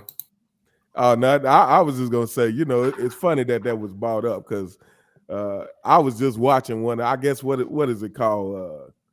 Something about the 90s. Tired about the 90s videos. Yeah, we done with the 90s. We done with it. Yeah. First of all, whoever is saying that, let's not make a compilation of everything going on in the league today. I mean, the fact that they picking plays with people shooting on the side of the backboard. I mean, I'm assuming that whoever this is talking is the person who's a servant of the so-called king. And you know, the compilations that could be made on this guy should end basketball. Hey, I'm So, coming. you know, Hey, I'm common sense. This is my thing, right? Yeah. Let's I not bring up those videos, and especially when people are picking what you put in the video. You know, it's especially when it's no context, and more importantly, it's like if you know basketball and you know just first of all, no matter what flashy things these players can do nowadays, they don't even have the basic fundamentals down. At all. But I noticed something though. Like right. as soon as these PED allegations started to resurface, now all of a sudden we done with the 80s and done. I'm like, wait a minute. I'm like, are y'all trying to create a smoke screen? Are y'all trying to be magicians out here? Because I don't care how many we done with this. Yo, these allegations are still being glaring over here. And now there's another reporter who works for Balco has even came out and made a statement. So I'm like, oh, it's starting to get ugly now. Yep. Yeah, man. Yo, because listen, man, that's the standard. This is what we're talking about, man. I tell them everybody on my channel, man, we're upholding the standard. So when they talk about we're done with the 90s, the problem for everybody else and some of these other eras also, man, is that those eras, these guys are not living up to those standards. That's the problem for these guys right now today. And this is the standard that we're talking about. Even if we go all the way back to the 50s, man, the 60s, the 70s, it doesn't matter. They're not living up to any of the standards that the guys before them played with. So that's the problem when they say they're done with the 90s. The problem is every time you turn the TV, they keep talking about a guy who played in the 90s, man. Yeah, Uncut Hoops is in here, and he's asking us, again, I'm not going to repeat it, but Uncut Hoops, if you ever want to come on the panel, just let me know, and I'll drop the link for you. I'm dropping the link soon if you want to call in. But yeah, this is what we were talking about. The we done with the 90s trend. Word up, man. Shout out to him. Yep. So, yeah, we were just talking about it. In short, it's trash for me. I don't think there's much more to say about it. It's cherry picking some bad plays that occurred over decades. You know, you could, and like Robin was saying earlier, and Uncommon Sense, you could do that nowadays too. It's not hard to do. And then you just yell, "Oh, we're done with this. It's trash. Oh, they're trash." You know, anyone can do that, man. Yeah, but the reality is that everybody really is done with this stuff. This is why everybody's pushing back. This is why the thing is, like we just said, it's about the standard. So to my man, Uncut Hoops, man, it's about the standard. They want to be done with the 90s because these guys in this era are not living up. So what do they keep calling us? They keep calling us old heads. Anyone that supports any past eras, you're an old head. Even if you're younger than them, you're still an old head because it's an old way of thinking, they're saying. It doesn't matter. They don't want to live in reality. The reality is that the guys that are playing today, when they want to mention skills, like my man Uncommon Sense was saying, these guys today, how skillful are you when you're allowed to get away with the traveling violations, the palming violations that the players in previous eras were not allowed to get away with? They had to be more fundamentally sound. Your handle had to be tighter back in them eras. So they can laugh at Bob Cousy all the hell they want to. But the facts remain that this man was dropping dimes out there without fumbling the ball all over the court and turning the ball over. He wasn't hitting people in the head when he passed the ball. You know what I'm saying? The man knew how to handle. He was a magician. He was the Houdini of the hardwood for a reason. He was a true pioneer of NBA. The first Magic. Yeah, the whole like the new era's more skilled argument is just they shoot more threes and they have more ISO ball where they dribble side to side like Kyrie Irving, which I like Kyrie. I don't mean that as an insult. But when they say more skilled, that's what it breaks down to. It's just more and one dribbling and more threes taken. That is largely what more skilled breaks down to these days. AAU basketball is what it is. Real fast. This is not for me. It says paired, and I can't see who it's paired to. So I guess it's either NMB or Robin. If y'all know who James Brickner is, they super chatted you and said hashtag we done with LeBron. So is that me? I see him in my chat, I think. Yeah, if he's in your chat, then you got super chatted, man. I don't have my YouTube up, but I know that it would just say that it's for me. Damn. So is that for you? He's in your YouTube chat? Are you watching it? Let me go to my channel real quick. All right. Well, anyway, I just preemptively thank you for super chatting either Robin or NNB, James Brickner. Hashtag Yeah, we yo, much done with respect. LeBron. No, Much that wasn't respect me. for the super chat. If it was for me, whoever, it doesn't even matter. Just much respect for coming out and donating to the live stream in general. Because once again, man, these fools, they can say whatever they want. But remember, when you hear players today complaining about the 65 game minimum, when you hear them complain, what have you heard some of these fools say? Oh, the past errors didn't have this minimum. And why is that? See, they expose themselves without realizing it. The reason why these past errors didn't have that minimum is because these guys show up to work. These guys actually showed up. They were getting paid way less money, but somehow, some way, they made it to work in the 50s, in the 60s. You have guys getting, people throwing people out of the stands now, and they're saying, oh, the fans can't say whatever they want to us. Who do they think they are? So you're going to tell me that the guys who were playing during the civil rights movement in the 60s weren't hearing some crazy stuff in the stands? When Bill Russell traveled with the Boston Celtics, he couldn't even stay in the same hotel as his teammates because he was black. Did he cry about that? No, the man still went out there and performed on the basketball court because he was a true competitor, man. You know what I'm saying? These guys today do not live up. They're not living up, man. That's the problem. They're lacking the integrity and the honor. So when they have to come up with a 65 game minimum and flopping guidelines, think about this, man. They didn't have flopping guidelines in the 60s or the 70s or the 80s or the 2000s. They didn't have these guidelines in place for the players because it was not needed. What this going on right now is these guys have exposed themselves as being self-entitled and not truly loving the game. What they love is what they get from the game, and what they get is the fame and the money, something that you had to earn back in them days. All right. Does anyone else have anything else to say before we let callers come in? We'll see if Jason the Kid calls in. Aaron Adams, I don't know if you're still here. You're welcome to call in, etc. Anyone else that's willing to, but does anyone else have anything else to say? Nope. All right. I'm dropping the link right now. If you're in the chat, you can come. You can come either ask us a question. Well, that's how it's going to be. It's not going to be a total argument because that just evolves and it gets a little too crazy. But Agreed. you I can go. promise to chill and be good, man. I'm not going to yell at anybody today, man. Please don't be scared to call in, man. Once again, like I said, man, show and prove. Yeah, well, it's not. They No, do I it. know how I get. Yeah. Listen, man. Sports and fitness rants. This is my thing, man. I can't help it. It's who I am. Damn it. All right. And sometimes when I hear the nonsense, I will not allow it to stand any longer. So make sure you come with the facts. All right, Gerald Allen, welcome. How are you today? Hey, what's up, guys? What's up? Do you have a question for the panel or an individual on the panel? I don't know. LeBron fans, they just don't know nothing about basketball at all. I laugh at these clowns all the time. Man, he's not even the greatest small forward of all time. I got Larry Bird over him. Speak on it. Speak on it. I got Larry Bird over him. I got Dr. J over him too as well. Yes. Larry Joe Bird, greatest small forward of all time. Talk that talk. Larry Bird can play in a system with or without the basketball. Hey, bro, let them know. Hey, Bird went 50, 40, 90 in the 86 playoffs. Like, the more research. LeBron had the nerve to say he could have did that if he wanted to. You can't even shoot 70% from the 80% from the Yeah, free he throw ain't never line. making that free throw line. There's no way he's ever shooting 90% from the free throw. Yeah, today's guys, these guys entitled. They don't want to play all the games. They sit around and complain too much to me, too much super team stuff. None of these guys want to compete. Like, I was born in '84, the year Jordan came to the league. So, yeah. Yep. So yeah, LeBron he not in my top 10 either. Bro, he's not in my top 10. I'm sorry, I got Will over him. Let's go, baby. I got Hakeem. People get mad because I said Hakeem's better than him.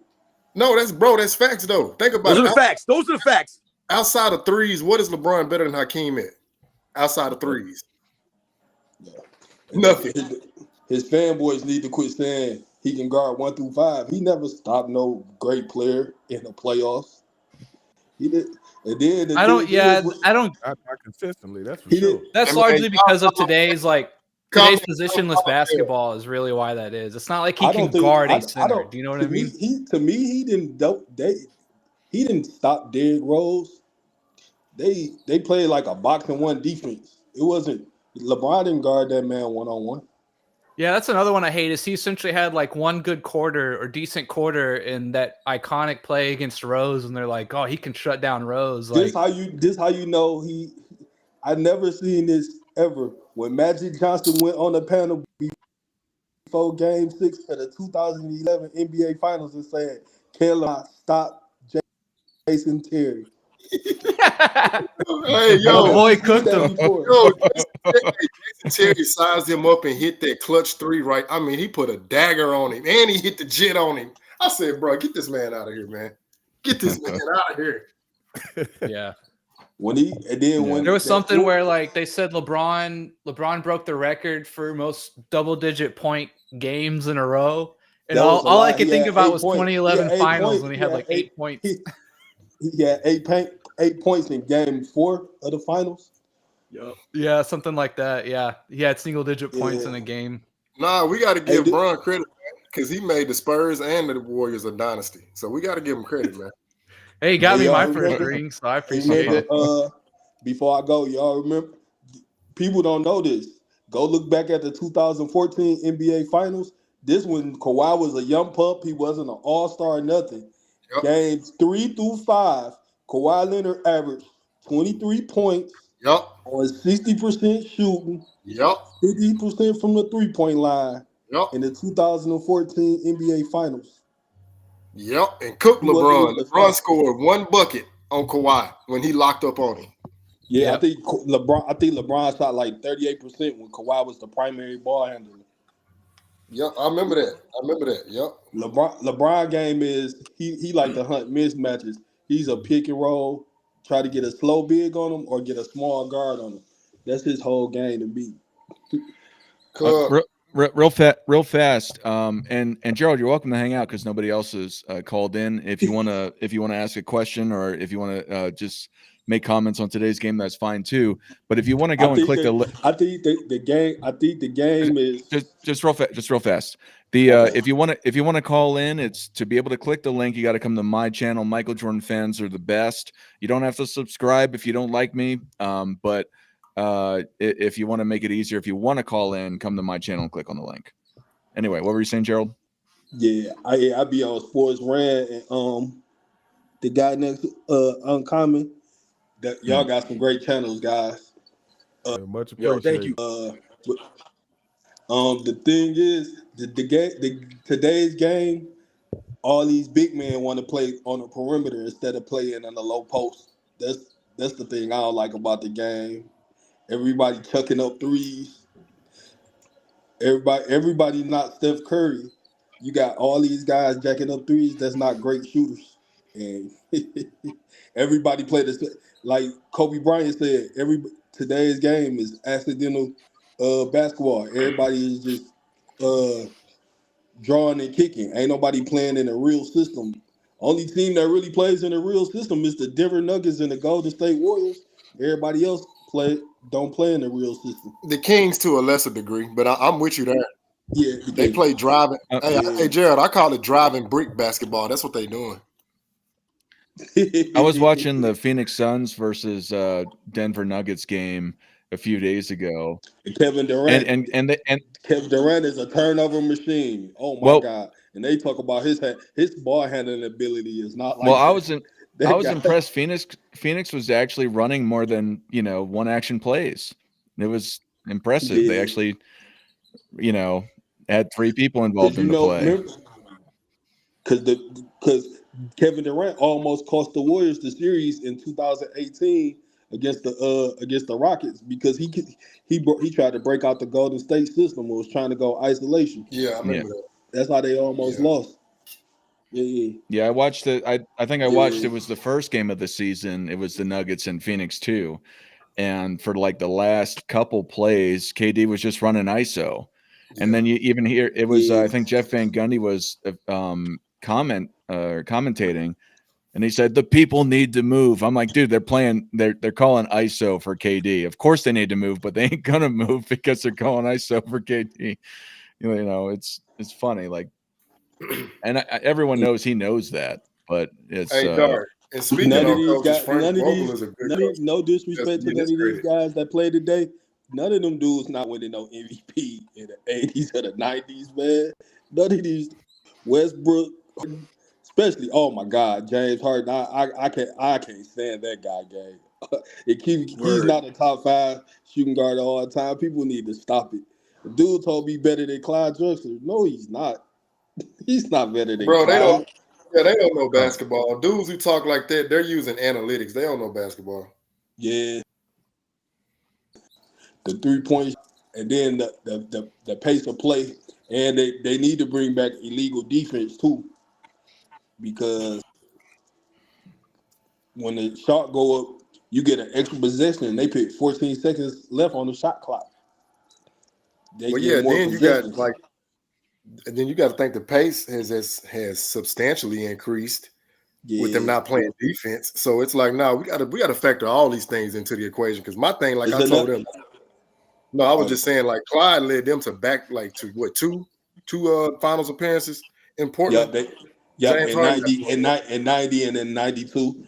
He played the Pistons in 92, and he played the Bulls and the Bulls in 92 and the Pistons in 90. Yeah, my bad. Gerald, we have another caller coming in, so I'm gonna let him in. You have anything to say to anybody before you leave?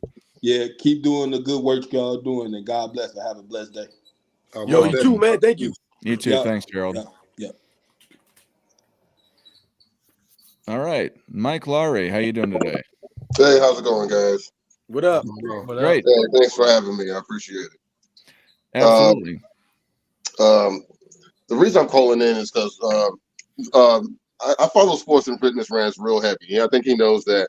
I kind of comment probably on every post that he makes, and me and him have been going back and forth about this one particular issue. I agree with everything else you say, except this one particular issue, and that's the super team issue and us kind of going at LeBron for creating the super team and the, not the super team, but the overpowered super team. We kind of aim our kind of vigor in his direction when it comes to that.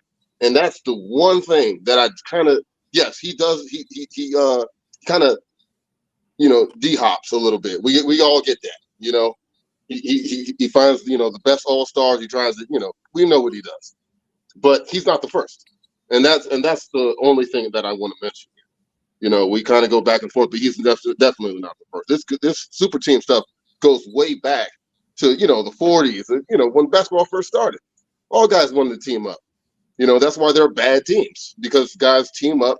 Some of the best greats get together, and then, you got only 2 good teams out of, 10, 15 good teams. You know what I mean? Do you mind if I respond? Yeah, absolutely. Okay. Yeah, so with the super teams essentially prior to 1984, that's largely because of the salary cap. It's just the way it was, right? The East Coast and West Coast just kind of dominated. You got a couple franchises who just spent more money on talent, etc., right? So that's how you got the Lakers and the Celtics. From there, in the 90s, you see a massive leveling off of, like, essentially, if you have 2 all-stars, that's a lot on a team in the 90s. And a good example, in my opinion, of how, like, you do talk about how at the top there's this really good and it's not as strung out as it used to be.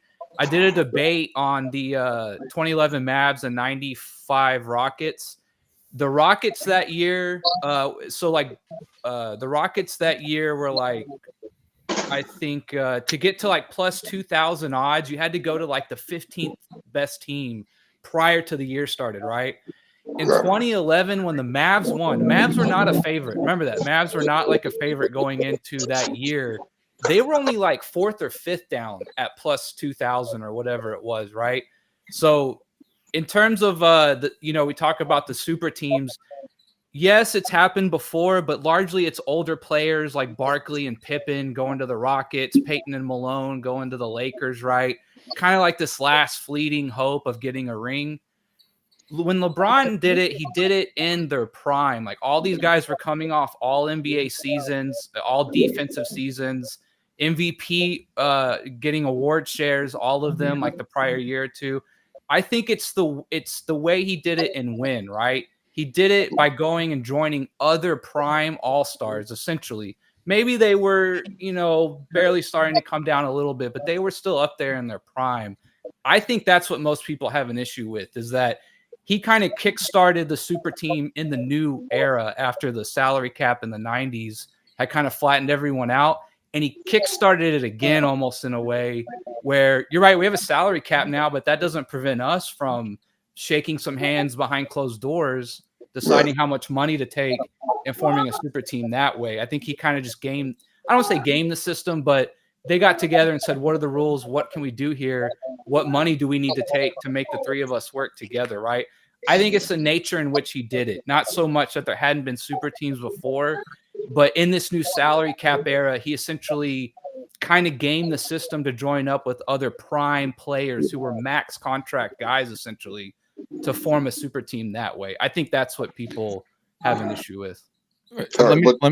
Let me just say one thing about this, is that with the 40s up until the mid 70s, there was no free agency. Kareem Abdul-Jabbar brought it into it, and then it wasn't free agency as it's known today.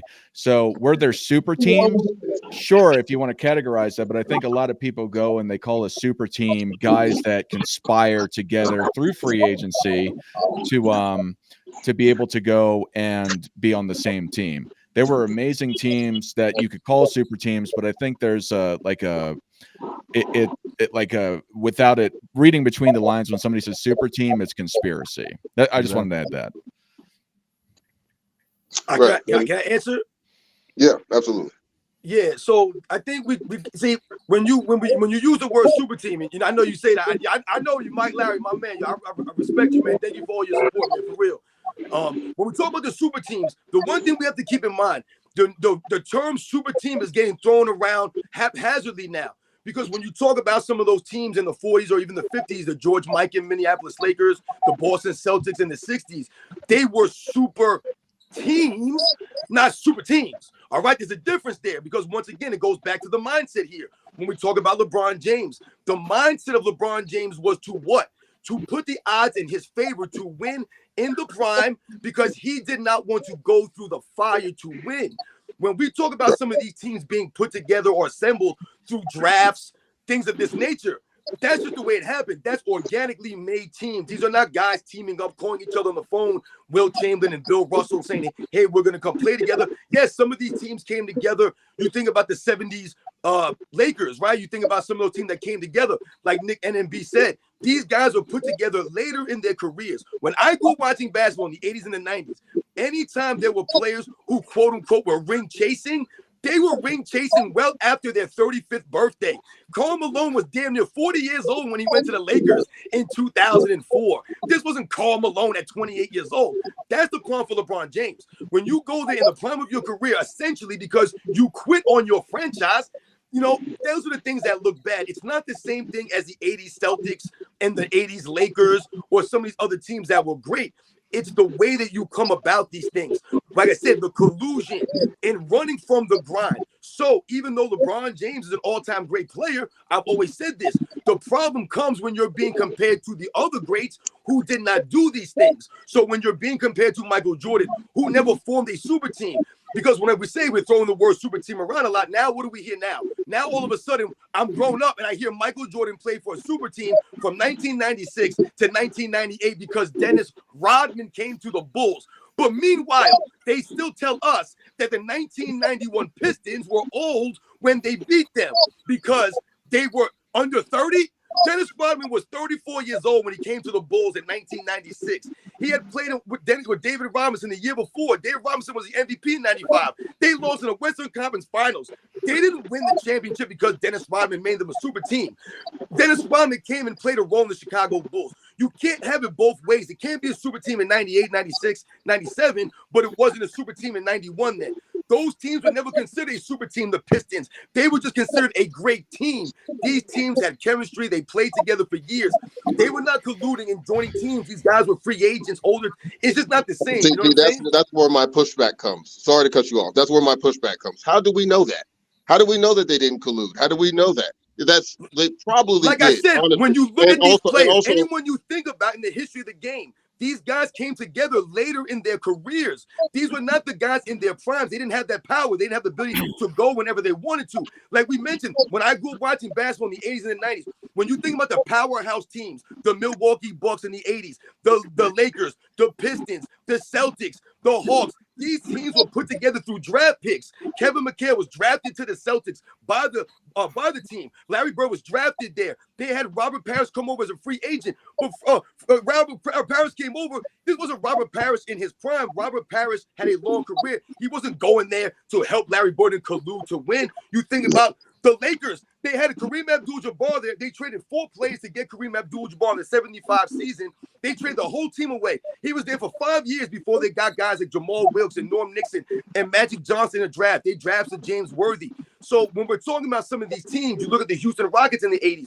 They had Ralph Sampson. They drafted Hakeem Olajuwon. They're drafting these players. These are not guys calling each other up. Hey, man, I want to come play with you. Michael Jordan could have easily went to the New York Knicks, joined Patrick Ewing. He could have easily went to the Sixers and played with Charles Barkley and vice versa. They didn't do these things. LeBron James literally ran away from the grind, which was what? The Boston Celtics that came and were standing in his way. But people never mentioned the Orlando Magic. They weren't a super The team Knicks were put too together. busy overpaying Allen He Houston was to like go Dwight after Howard and anybody. Hey, Well, real They were fast. too busy overpaying Allen Houston to go after anybody. The New York Knicks were tripping. Real fast, James Brickner. 2 things. James Brickner sent us another super chat. When players began colluding to sign with each other, that birthed a super team, not teams drafting and teasing for a quality player. And then also I want to address, if you want to say something about that, Robin, but we have Man Down Sports in here. I was actually thinking about reaching out to you if you want to call in and talk about this. He says no super team has nothing to do with it if the players conspired. Any team with 3 or more prime legit number 1 superstars is a super team. It's only 10 to 12 of those guys, and to have 3 is a huge advantage. That makes no sense. That doesn't make any sense. Listen to Yeah, me. it doesn't When make we're any talking about sense. super teams, listen, we talk about the 80s, for example, right? When people want to talk about these super teams, the Celtics and the Lakers going against each other in the NBA Finals. Who has an advantage there? No one has an advantage. That's why those finals were so great. No one had an advantage. You had great players on both sides of the Both ball, sides, yeah. man. This wasn't a stacked team going against nobodies. These guys earned those championships. Just because you have 3 All-Stars or 4 All-Stars does not make you a quote-unquote super team. That's why I'm saying the term is getting thrown around too much now. When I was growing up, no one ever said the Boston Celtics in the 60s were a super team in a negative way.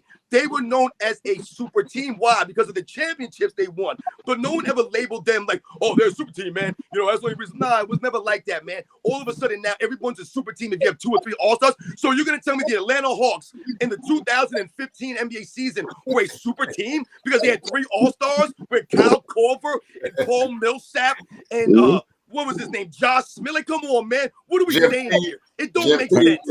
Well, because at the end of the day, if you get 3 superstars in their prime like that, they still have to perform. They still An have to show All-Star up. is not a That's why. superstar. That's the why difference, though. the Heat Remember, lost to and Dallas. that's the difference of That's this why era. the Heat lost to Dallas, because Dallas had chemistry. They knew who to get, who to pick up. They were deep. We know that. Exactly. So this is the point I'm making. These are the teams that Michael Jordan was playing in the 90s. When people try to talk about the names on the back of the jersey, it's not about the name on the back of the jersey. These teams were deep. They had chemistry. When you talk about the Phoenix Suns in 1993, they were the number 1 scoring offense in the league that year, the number 1 high-rated offense. It wasn't just because of Charles Barkley. It was because you had Kevin Johnson and Dan Marley and Danny Ainge and Tom Chambers and Mark West and Richard Dumas. You had a full team of guys who were professional veterans that knew how to play the game. When we think about the 1996 Sonics, this was a deep team top to bottom. It wasn't, oh, Michael Jordan had Scottie Pippen and Dennis Rodman.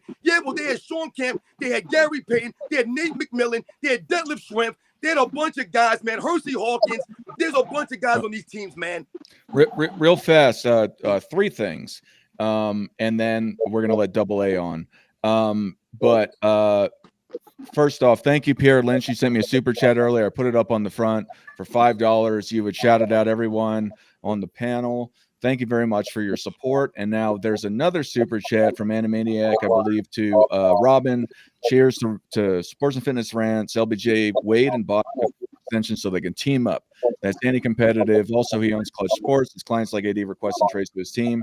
That's some home moves.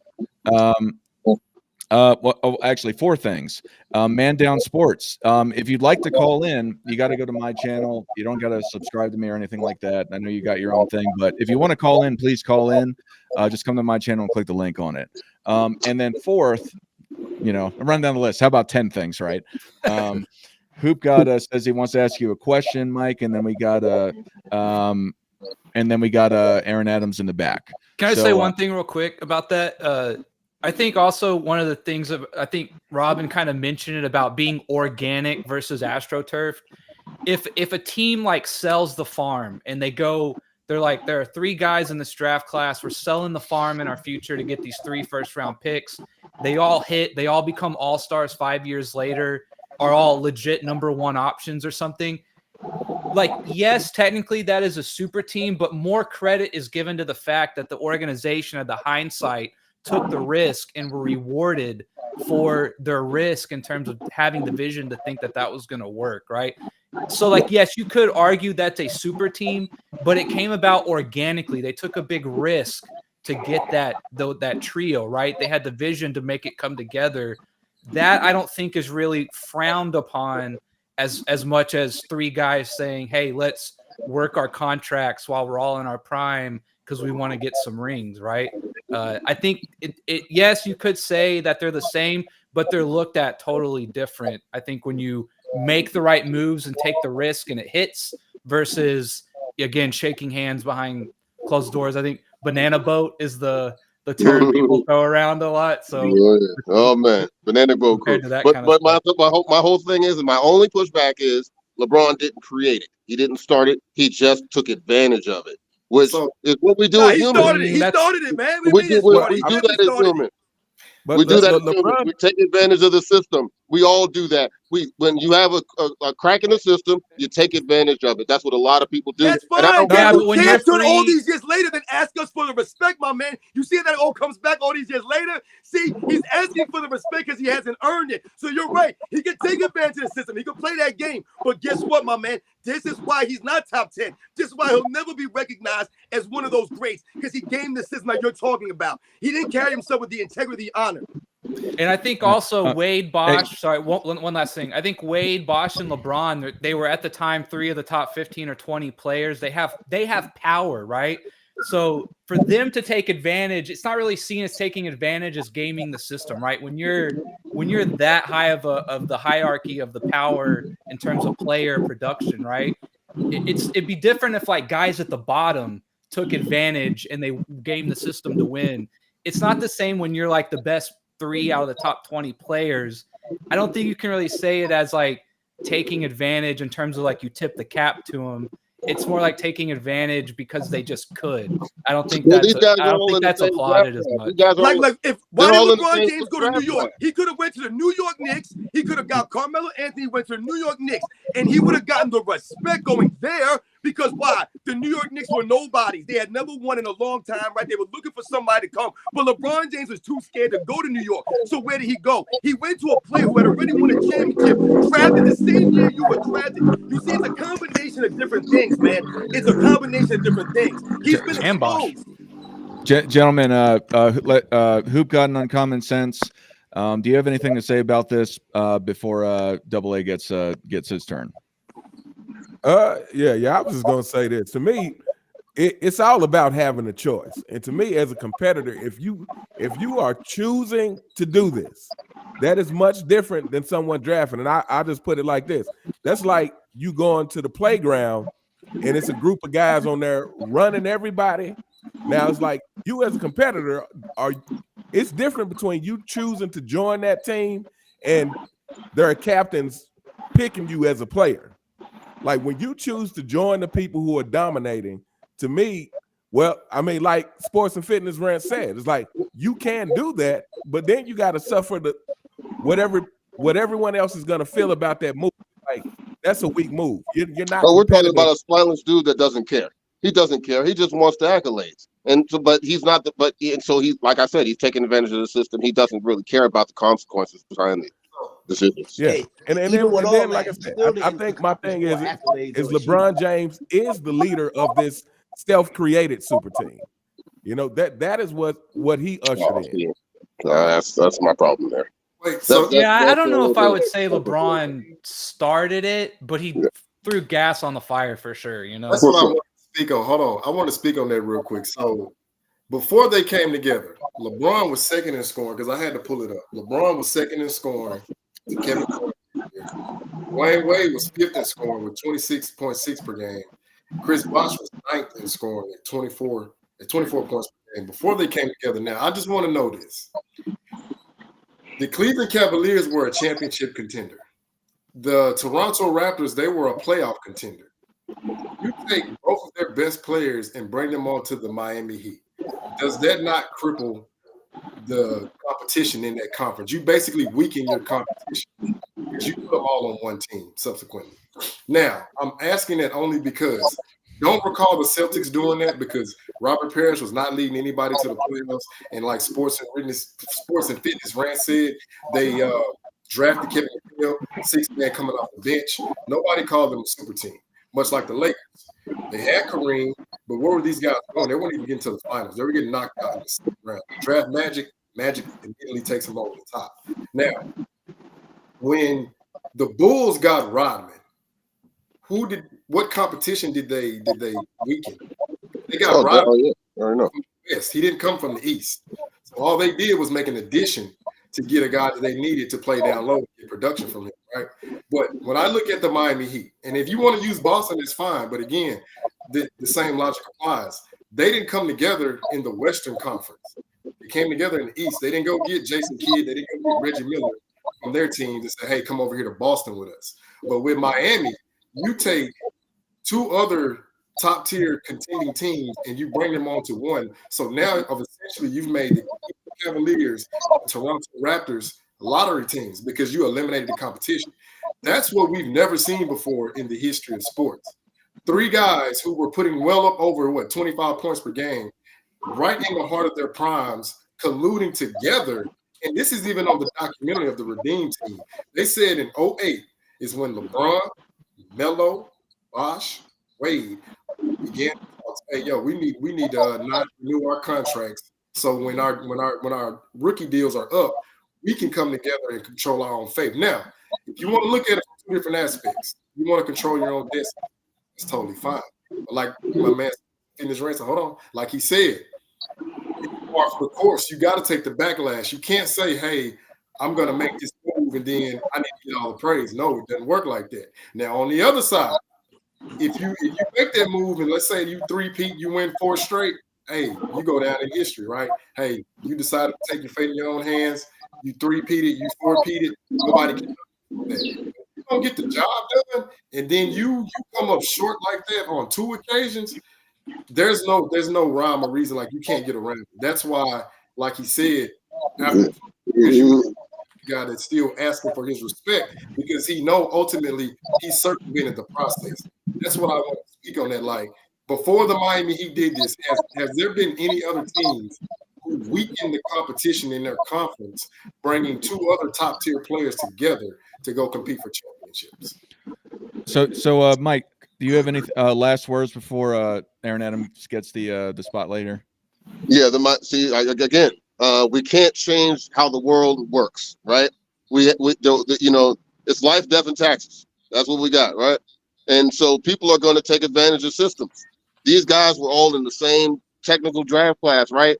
They were all close in age as well. They're friends. They're homies. They're probably going to be at each other's weddings, even if they weren't on the same team.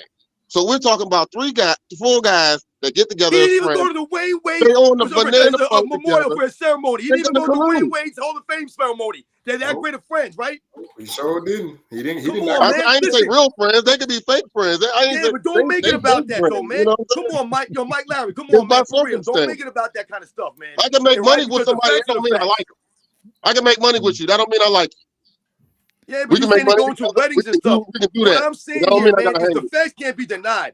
You can't deny LeBron James is the problem with the NBA right now. Why do you think Kevin Durant made that move? You think Kevin Durant made that move because of the Celtics in the 80s or the Lakers or Bill Russell Celtics? No, he made that move because of LeBron James.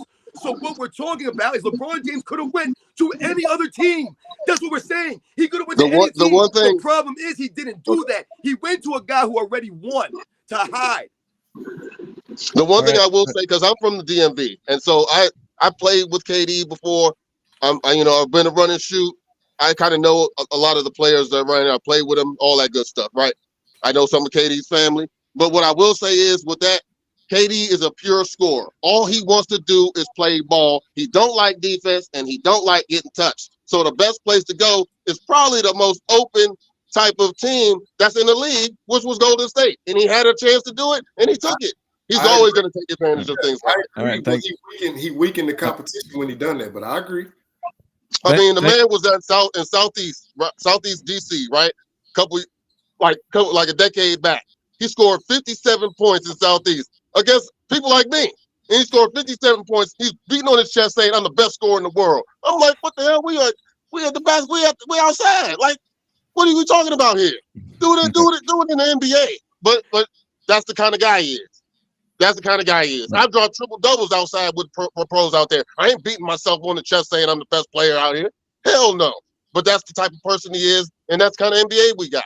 We can't. But what I will say is LeBron, again, he just took advantage of the system, like a lot of these guys do. That's why we need the old NBA back. I agree. Thank you, Mike, for calling. I appreciate you calling in, and I hope you have a great rest of your day. All right. Thanks for having me, guys. Thanks a lot, man. Absolutely. Aaron Adams, AA, welcome.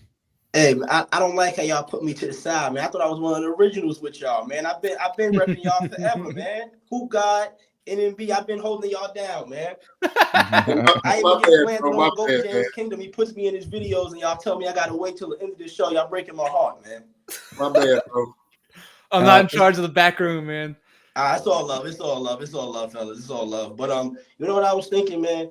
Jordan's the only player, right, that we have to find excuses for his greatness when it was just right in front of us. I think this era, and I'll say generation, I assume all of us are like, we all 30 plus in here, right? Give or take. I don't want to, This generation 30 plus a lot. All right. We're gonna leave it there, right?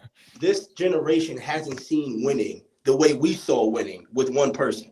So they're so used to losers that they have to find some way to amplify some of these players, right? Like I just saw a stat the other day, for example, and we know certain pages like to use stats all day. Draymond made more 3-point field goals than Larry Bird, right? And we all know that if you put the context behind it, it's a whole we having a whole nother conversation. And I think Jordan, he's just the only guy that we've seen it happen in real time. We've seen him win. We seen him dominate, and we still find excuses to say why he did it. We sit here and praise Scottie Pippen. Now, he wasn't a scrub, far from.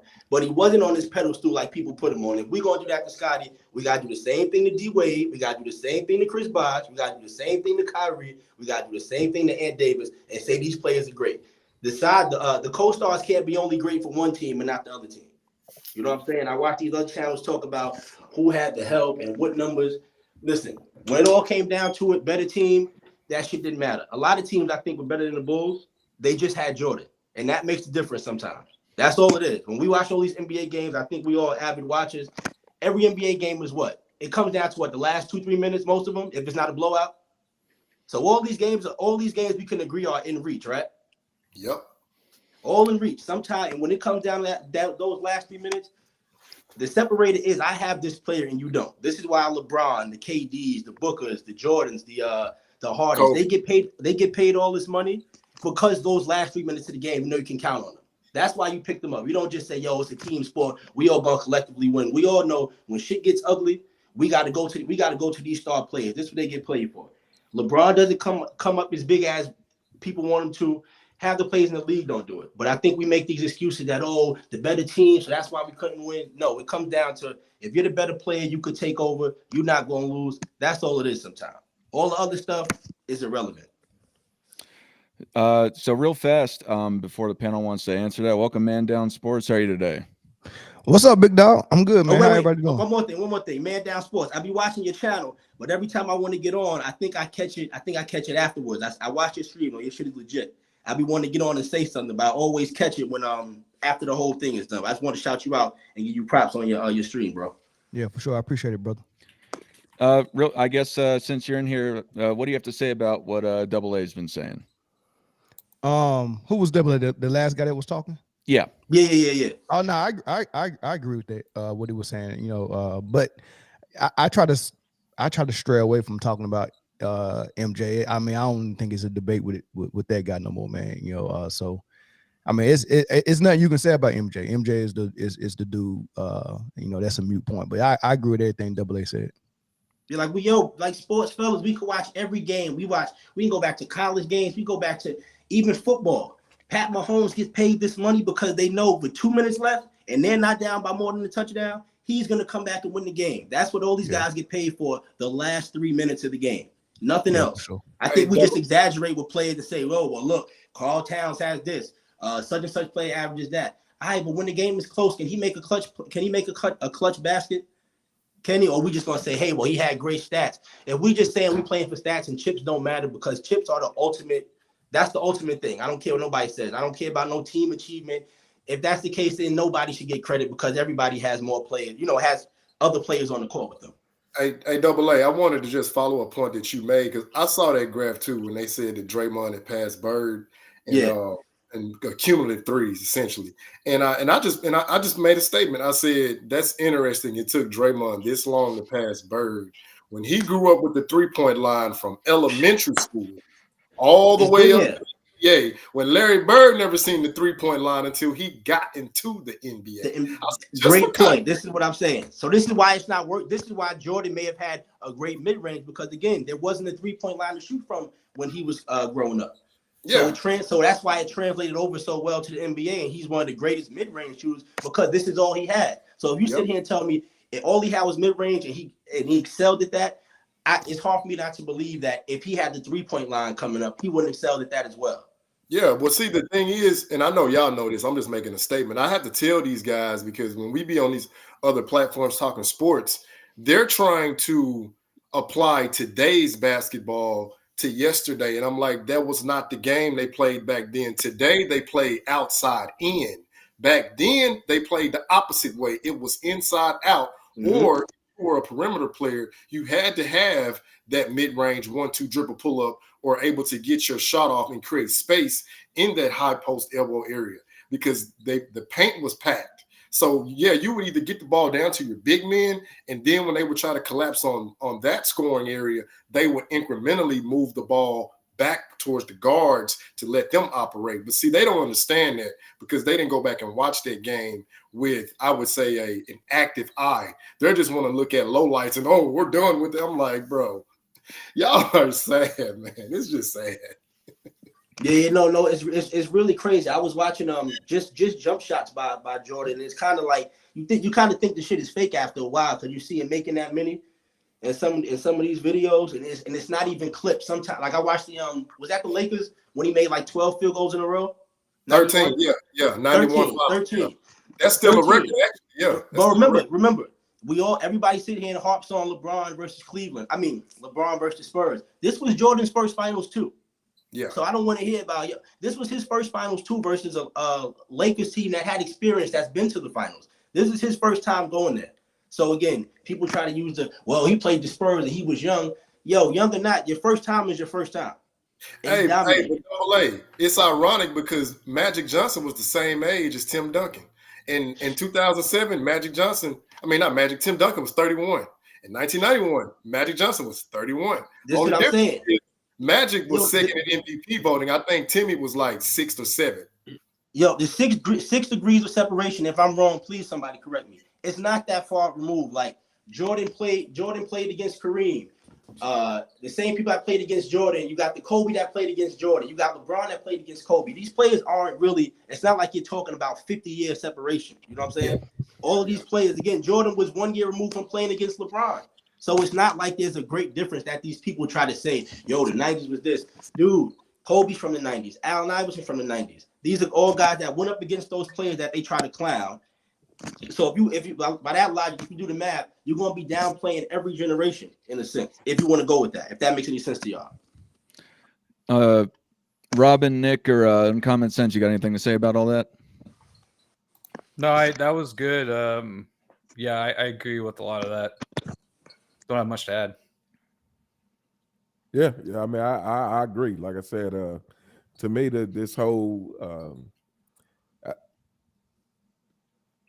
narrative that players have evolved so much, I'm like, humans don't evolve at that rate. I mean, even if you believe in evolution at all, like humans don't evolve at that rate. So, like he was saying, a lot of these players who people revere now, the Allen Iversons, the Kobe's, the Vince Carters, they were back then playing against MJ as well. So to think that somehow, these 90s players wouldn't translate to now is ridiculous. And again, like I said, to me, a lot of it has to do with mentality, which is why I feel like most of the 90s players would just mentally outweigh most of these guys today.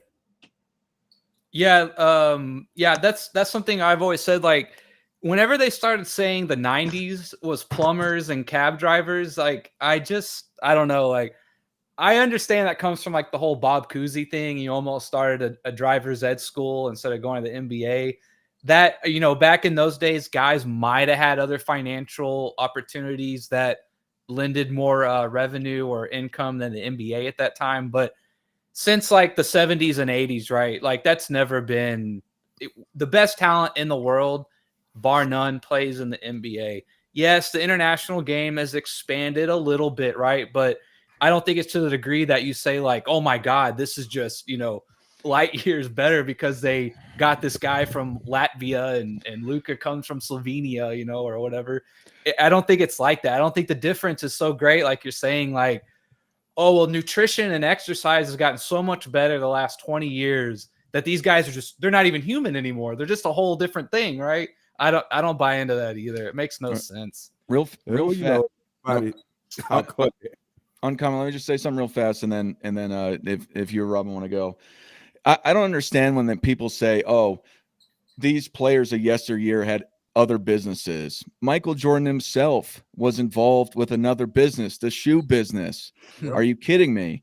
Yep. Just because they go and they've owned plumbing businesses or electrician businesses, or you sell drinks like Shaq did, or shoes or whatever, how does that have to do with anything with your basketball game? It's nonsense. It's apples to oranges, or like Rex likes to say, apples to typewriters.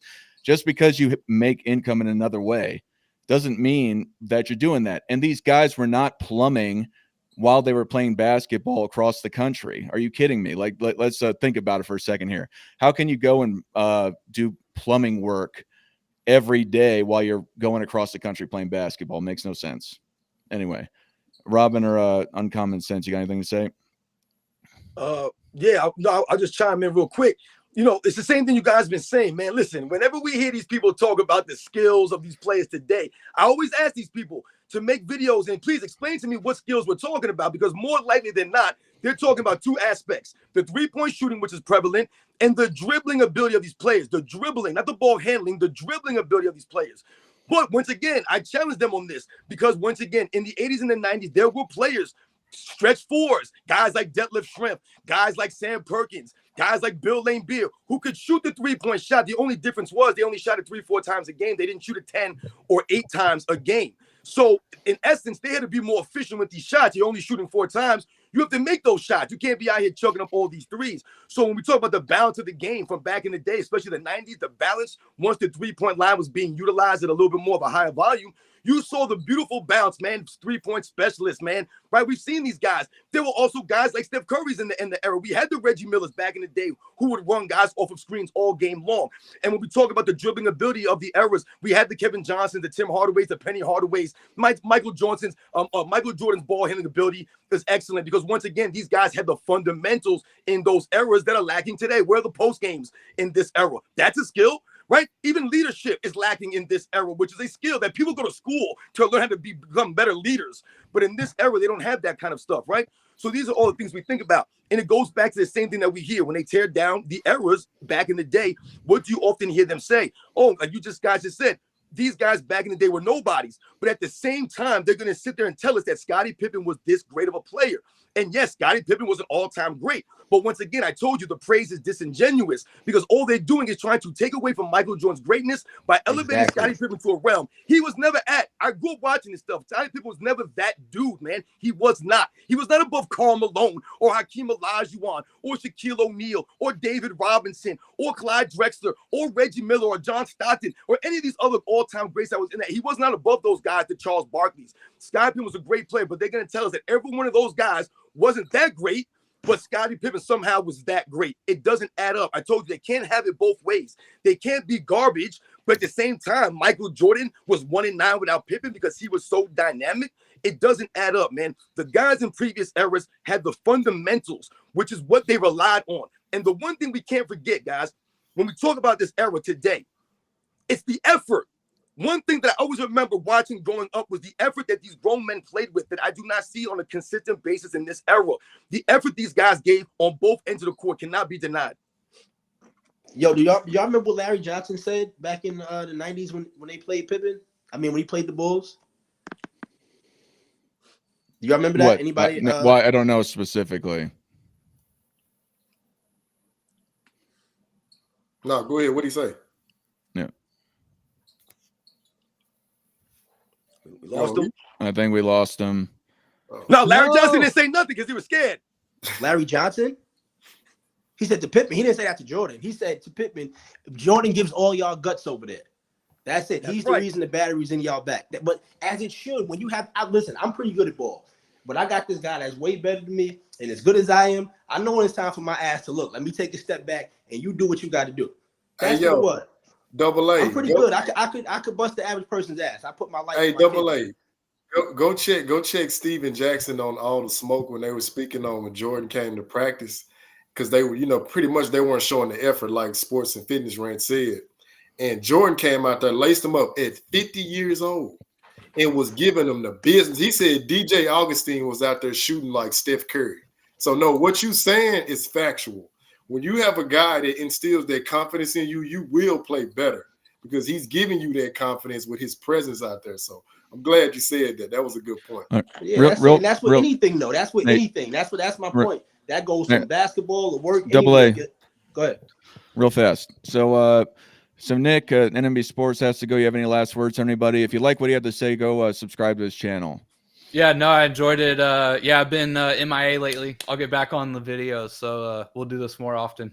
Yeah, you also long video too, NMB. You also you can't give us that great breakdown after the debate and then just vanish on us like that. I like to leave the people wanting a little more, Nah. Well, don't take that damn long. All right, I appreciate that, man. So Aaron, do you have any last words? Man Down Sports had called in. Everyone had something to say about your take. Do you have any last words before Man Down Sports gets his time? Nah. I just want to say salute to y'all. I got love for the page. Yo, don't give me the half an hour thing no more, man. That's too. I've been rolling with you I've been with y'all from the jump, man. But yeah, that's it. Just remember this, y'all. It's all about chips. No matter how much all these stats we put up and talk about the numbers, it's all because we're trying to get a championship. That's what it all comes down to. So say what you want about whatever. It comes down to the chip. That's what we play for. We can't minimize that. If that's the case, it shouldn't be a championship. We should be playing basketball to see who accumulates the most stats and everybody go home. We all know it's about chips at the end of the day. We all know the role that players play. So the Robert Horry thing, that could never work. We know the truth. If you watch sports, you know the truth. You know people's roles in this game. You know who's the leader. You know who leads to those chips. And if whoever's watching this, GOAT James Kingdom, if y'all are, remember, Jordan got 6 of them things. He's 6 for 6 with everything. That's all. Hey, Double A, drop your email, bro. All right, I got you. I'm gonna sit in the private joint. All right, I gotta go, guys. Yep. All right. See you, Nick, and thank you, Aaron. Thanks for calling in, man. Yep. So how you doing, Man Down Sports? I know we did a little introduction before, but did you want to just hang out, or do you have a question? I know you were in the chat about the super games. I think when I first commented, y'all was talking about the super teams, but y'all done moved on from that, so I didn't want to make y'all backtrack or nothing like that. But sport. By the way, I've watched Uncommon since stuff plenty of times. I watch Michael Jordan fans are the best plenty of times, and I even watch sports and fitness rants plenty of times. Man, y'all pop up in my algorithm all the time. So whatever y'all doing with y'all channel is y'all doing good stuff. YouTube is pushing y'all out, man. So I just wanted to salute y'all. But now when I dropped the super team concept or my theory or my definition of a super team, I think sports fitness and rants kind of misunderstood it. So I kind of wanted to clear it up a little bit. But what did you think I was saying when I said that a super team is 3 or more prime number one superstars? Or when I say number one, I mean guys that are proven to be able to carry a team or a franchise as the number one player. I think those guys is very few of those in the league. I think it's around 10 to 12 every year, give or take. So when you have 3 of those superstars on your team and when in their prime, I think that gives you a clear cut advantage. You don't even have to play. You don't even have to have great chemistry. You don't have to play great team basketball. If you got 3 superstars that are number ones, you can figure it out, and that gives you an advantage over every other team. So what did you misunderstand about it? I think with the whole thing that was misunderstood is I didn't even hear that you said that. So as far as I was concerned, I heard all-stars. That's what I heard. Someone having 3 all-stars on the team. I didn't hear nothing about no number ones, guys who could lead a squad, give them the ball and let them do the thing. So this must obviously be some kind of miscommunication or a misrepresentation of what you said or meant to say. Oh, okay. Oh, yeah. I figured that because I didn't. When you said all stars, I was like, I didn't even say all stars. But yeah, because as far as I'm concerned, we have similar thoughts. We have a similar opinions on basketball. And as far as those things, I've seen some of your stuff on my algorithm as well. So, like I said, I don't think that it. See, my whole problem with the super team, what we were talking about earlier, is how people will now just use the term super team to talk about teams from previous eras now. Now we're labeling every team that's ever had existence with, let's say, all-stars or Hall of Famers on them. All of a sudden now they're a super team, because the connotation for me, as far as my own personal thought, when I hear super team, it's a negative connotation. For me, it's a negative. Because when I think about that, I think about LeBron James and the teams coming together inorganically, and guys plotting behind the scenes, and guys trying to stack the deck in their favor because they don't want to work and go through the grind. So when I hear them call the teams of the 80 Celtics a super team, or the 96, 97, 98 Bulls, and they label them a super team, that is not cool with me, because to me, I don't remember hearing these things growing up, because super teams were never mentioned like that. These were called great teams. They were teams that were great because of a great player that got the most out of the guys around him. When we think about the Celtics, for example, to me, Kevin McHale's not a number one guy. He was a 6th man, right? Yes, he started a bunch of games. He's an all-time great player. But like you said, you're talking about number ones. So for me, I don't consider the Celtics to be a super team because they came together in a more basic way. To me, Robert Parrish is not a number one guy. Was he winning championships or leading a team to the finals before he came to the Celtics? No, he wasn't. The same thing with the Bulls in the late 90s. They'll say, oh, they were a super team because of what? There's 4 Hall of Famers. They say Tony Kukoc, Michael Jordan, Scottie Pippen, and Dennis Rodman. And although that may be true, we must keep things into what? Perspective, and put the context behind it. Tony Kukoc is literally a Hall of Famer because of his European career, not because of his NBA career. Anyone who knows NBA basketball knows this. So when we try to highlight the Hall of Famers to make them super teams, it's not the same thing. Let me ask you a question. As some of these other teams. Let me ask you a question. If we take my definition and apply it across the board to every team that has been suspected to be a super team, and you take it to the, because I don't even go past and go to the older generation, because I didn't live through seeing those players. Like, I heard you mention earlier what Wade was. It wasn't you, it was somebody else who mentioned what Wade was before he joined LeBron and what Bosh was. We know that from knowledge because we was watching them play in that present time, versus somebody that was younger back then that didn't watch them play. All they got to go off of is what they hear on ESPN or what they can Google, and they probably don't think Bosh was that dude, right? So it's kind of hard to them navigate that same way. I don't look at the Boston Celtics back then and try to apply my definition to them, but if I did, how many number ones was on that team? Just Bird? Yeah. Well, okay.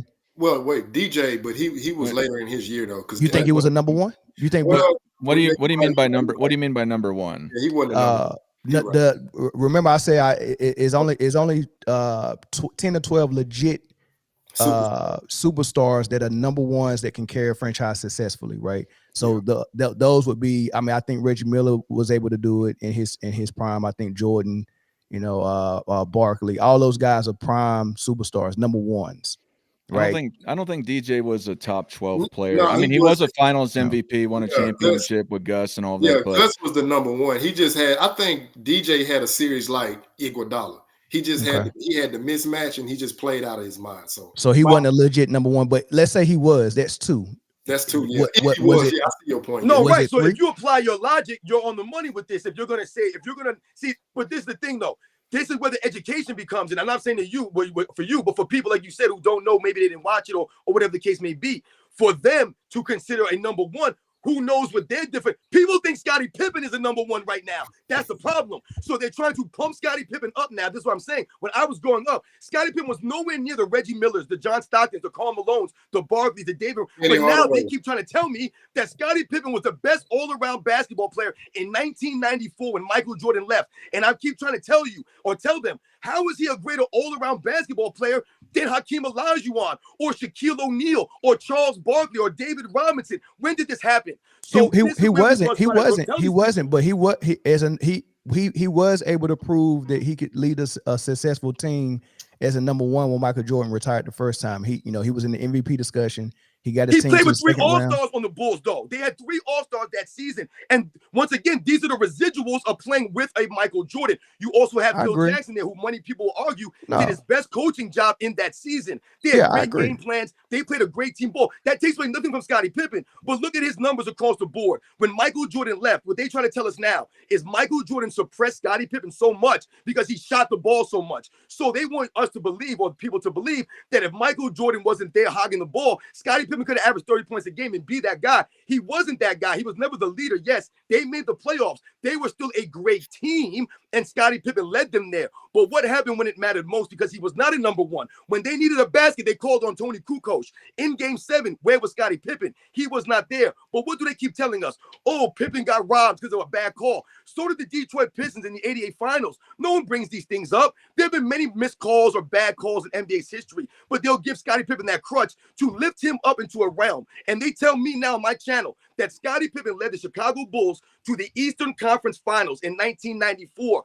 Yeah, they wasn't paying attention. They got to the semifinals. Yeah, right. But that's what I'm saying. This is where the education and people need to learn, man, the history of the game. Scottie Pippen was never a number one. Him leading the Bulls that one season, that was great for him. But what happened the following season when Horace Grant left? All of a sudden they were floundering around. No, you're right. A big part of that team. I agree, and they forget about that second season where they was almost a non-playoff team until Jordan came back for those. Barely 3 games over 500.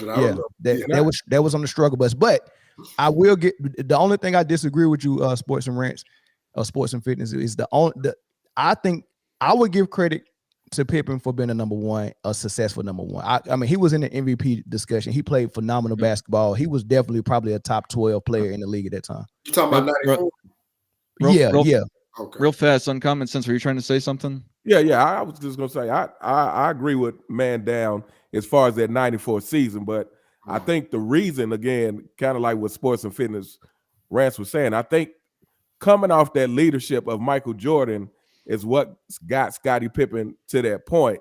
Yeah. That it's kind of like when B.J. Armstrong had that great game when B.J. was on the Hornets. It was like he was still running off residuals from playing with Michael, but it's like they couldn't sustain that, which is why I think, in the 95 season, Pippen fell off. And like you said, that's when he's begging for Jordan to come back on the camera. So, and I think that's just a testament to Jordan's great leadership, is that, he had everybody playing with a certain amount of confidence. Yeah. I wanted to follow up that point too, because I give Pippen credit where it's due. Like I don't start to exaggerate it, because 94, he finally got what he wanted, right? But then let's move on to 95, and I think that's when reality set in. And it's a phrase that I like. It's called "heavy is the head that wears the crown." And he realized that, no, I'm not really built for this. But I also wanted to add in, when Pippen was dealing with his turmoil with the front office, Jordan had actually got the Bulls to 28-11. And this is, because Pippen only played 40, what was it? He missed 38 games, so he played 44. One of those two. But what I noticed in that whole ordeal was from The Last Dance. Okay, so Jordan was able to right the ship and get the Bulls on par to be well over 500, as to where Pippen, when he was in that role, like you said earlier, yeah, they were struggling just to keep their head above water. And that's what a lot of people don't want to include when they try to, I would say, over-exaggerate Scottie Pippen's contributions, because, again, yes, he was a great player, but it was the sustainability, as Uncommon Sense said, due to playing with the great Michael Jordan. Yeah, I agree, man, and I do believe that people are using Pippen as some type of gateway to be disingenuous and diminish Michael Jordan for whatever reason.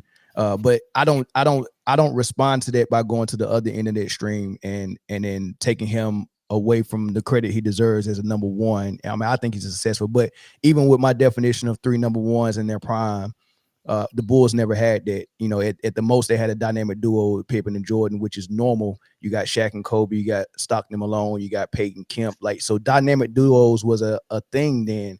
But big threes and super teams and 3 superstars in their prime that are proven number ones, that's something that I haven't seen until I seen Boston do it with Ray Allen, KG, and Paul Pierce. And then Miami did it with Wade, Bosh, and LeBron. And then if you want to elevate Klay Thompson to a level of a superstar when he was in his prime with KD, Steph, and Klay, that would make a super team as well. But I don't think you know, I wouldn't argue if you say there was a super team, but I really don't see Klay in that light. And then the OKC Thunder with Harden, Westbrook, and Kevin Durant, that was before Harden and Westbrook's prime, so they wasn't in their prime either. So being past your prime or before your prime, I wouldn't constitute you as a super team, depending on what the superstars are at in their career. Yeah, Can I say something real quick? I want to ask Man Down a quick question. So I hear what you're saying here, man. And like I said, man, you on the money with some of this stuff, man. The only thing I say when we talk about the Steph Curry, the Kevin Durant thing, see, once again, we're talking about the Boston Celtics in 08. They're 3 number ones. Absolutely. Ray Allen, when he first came in the league, he was that guy, man. We all know Paul Pierce was carrying the Celtics for years, and we all know what KG could do when he was in his prime. The problem is for some of those guys like a Paul Pierce and a Ray Allen, they were never really MVP contenders. So when you think about a Kevin Durant and a Steph Curry together, whether or not Klay Thompson is a superstar or not, that absolutely makes them a super team. You're talking about 2 of the primetime players, 2 of the probably greatest players of their era at the same time on the same team in MVP shape. To me, that absolutely institutes a super team. There's got to be a caveat for 2 superstar MVP levels playing. But I want to ask you this. When we talk about Scottie Pippen, you said he's a number one for 1994. I'm not with you on the number one Scottie Pippen. Uncommon Sense agrees with you on that. I'm not with it. Once again, let me ask you this. In 1995, the following season now, right? Scottie Pippen's coming off of his number one campaign, right? You said he was, I think, number 3 in MVP of voting. So was Jermaine O'Neal back in the day. Do we consider him a number one? I don't consider Jermaine O'Neal number one. That's a good question. Let's think about this. Okay, go ahead. In Orlando, in the second round in 1995, to me, I did a video on this. That was Scottie Pippen's opportunity to carry Michael Jordan against the Orlando Magic that season. Michael Jordan was really good. He wasn't Michael Jordan in that series, but if you watch the games, he was still very good. He had some turnover problems. Scottie Pippen could have been the number one guy. He should have been the number one guy in that series, but he wasn't able. He actually folded up in that series and actually played down from the previous series against the Hornets. So I asked you, where was Scottie Pippen to be the number one at that point? I obviously not there. I mean, you're not gonna get an argument for me. I mean, I don't want to make an excuse, man, but having playing subpar basketball or barely above par basketball for the whole season, and then having Michael Jordan come out of retirement to try to save the season, but he not be. I mean, I interviewed Corey Blunt. I asked him, man, what do you think Jordan was when he came back, man? He said, I think Jordan was 55% of himself. You know, so having Jordan be that physically and with his timing and you know, with his rust and then chemistry with the team, on top of in his mind he's still trying to be Michael Jordan. That's very hard for a team to navigate. And I don't know if Pippen really wanted to step on Jordan's shoes. I don't even think Jordan would allow him to step on his toes. You know, Jordan was gonna get his 30 shots up regardless, and they was gonna play the way they usually play. So I mean, I wouldn't tax him too much with that, but you make a good point. I ain't got no argument against it. See, the thing is, he was in basketball. He wasn't in basketball condition. He was still coming off baseball. That's why I think a lot of people see when they came back in 95, 96, like he pretty much showed, okay, now I got a full season under my belt. It's a whole different ball game. Yeah, for sure. For sure. Real fast, 'cause I see you there, T Ray. Man down, we got T Ray and Leon here. You're welcome to stay on, and I invite you if you'd like to come on again. If you like this show, and you'd like to come in on Saturday afternoons, I can email you if you'd like to come on, and we could talk about it later if you're interested, or if this is a one-time thing, that's cool too. No, I put my email in the chat. Hey man, Dan, I follow you too, man. Keep doing your good work, bro. You got some great content. Yeah, for real, yo. Much respect to you, Oh, man, yeah, for coming most out, man. definitely. For real, man. I seen your stuff too, man. For real. You're welcome to hang out too if you'd like for the rest of the show. We're going to be shutting this off in the next 20 minutes or so. Okay. But I just wanted to put that out there to publicly invite you if you want to come on the panel sometime in the future. Okay, sounds good, bro. Awesome. Okay. Do you have your email on your channel, or there it is? Okay. All right. I'll save it. But T Ray, what do you got to say? Welcome to the channel, and do you have any question for the panel or anybody specifically on the panel? Well, I follow everybody here, man. Man down, sports, fitness, uncommon. Man, y'all a breath of fresh air for a mid to late 40s guy like myself that grew up in the real era of sports, specifically basketball. I like that the narrative. It's up to us to change the the narrative of our era and the era even before us, because we saw the greats, we saw the best that the game has to offer. We saw, with the rules being what they were as opposed to what they are now. And I'm just glad that you guys are, upholding the craft like you are. So I'll start off by saying that. One thing about Scottie Pippen, what I always like to throw around to people that like to uplift him a little higher than they should. Scottie Pippen played after he left Chicago. He played with the Rockets for that year, and I won't count that against him because that was a hard transition for all three of the players involved, I believe, with Barkley and Elijah Ward. As far as them, coming together that way, I think they might have needed another year or so. But with the toxicity between Barkley and Pippen, I don't think it would have worked. But he gets no pass at all when he went to Portland, and he played on arguably the greatest ensemble of talent, 1 through 12, on that 2000 Portland team, and them not being able to make something out of that. I mean, I know they ran into the Lakers and and Kobe and Shaq, but you got to realize they was down 3-1 in that series and came back, and they had all the momentum going into Game 7 and had a 15, 16-point lead in the fourth quarter. Pippen, all he had to do was be, a calming force, or be able to, to distribute or make certain plays, here or there, and they should have been able to get up out of there and then make it to the finals. So that right there told me everything I needed to know about Scottie Pippen being a one or being a leader. He wasn't the one on that Portland team, man. No. I'm not saying he was a one. I'm just saying that him being a leader, I'll say that him being a leader and being able to corral, that type of talent, or being a central figure, and being able to, he should have, with all the experience that he had, he should have been able to, do something. That's why they brought him in. You right on the money, man. That's why he was brought in there to get them over the hump. Remember, they went to the Western Conference Finals the year before he got there. That's why they brought Pippen in, for the leadership. Yep. You on the money. Yeah, they got swept. They got swept against San Antonio. He was able to display that though, T. Ray. He displayed great leadership, man. They played phenomenal the time he was there, and he played great and showed great leadership. He just ran into a buzzsaw, number one, and he also ran into a team that the NBA was really behind. And we think as much as I love Kobe and much as I love Shaq and all that stuff, we got to be honest. When we see the NBA interfere and manipulate certain games and series, we got to be honest about that, man. The Kings got cheated against the Lakers, and so did the Portland Trailblazers. That's true, but you know what? Also, these teams they also had opportunities too, because missing free throws, turning the ball over, and things of that nature. Yeah, that's out of the referee's hands. That's something where you gotta and like what was it? Evan Turner said, when you playing a team that's favored and they got things going their way, you can't have a 2-point game. You got to win by 13, 15. You got to go out here and execute on your end. So yeah, but do you really want to tax Pippen for that? I mean, that was a successful season. They got I kind of do because if you go back and look at that season, they was neck and neck with the Lakers all the way up until like the last 3 weeks of the season. So you say they underachieved, and that's on Pippen. Yeah, they was. I think they both was right there. They was tied for the division and everything, and then the Lakers, they overtook them. They went 6 Yo, man down, man. Yo, you and Scottie Pippen friends, man. You giving Scottie Pippen a lot of passes right now, man. Come on, man. You gotta be honest, man. No, Scottie Pippen was Larson brought in there to Pippen help is the my aunt, Blazers man. go over the hump.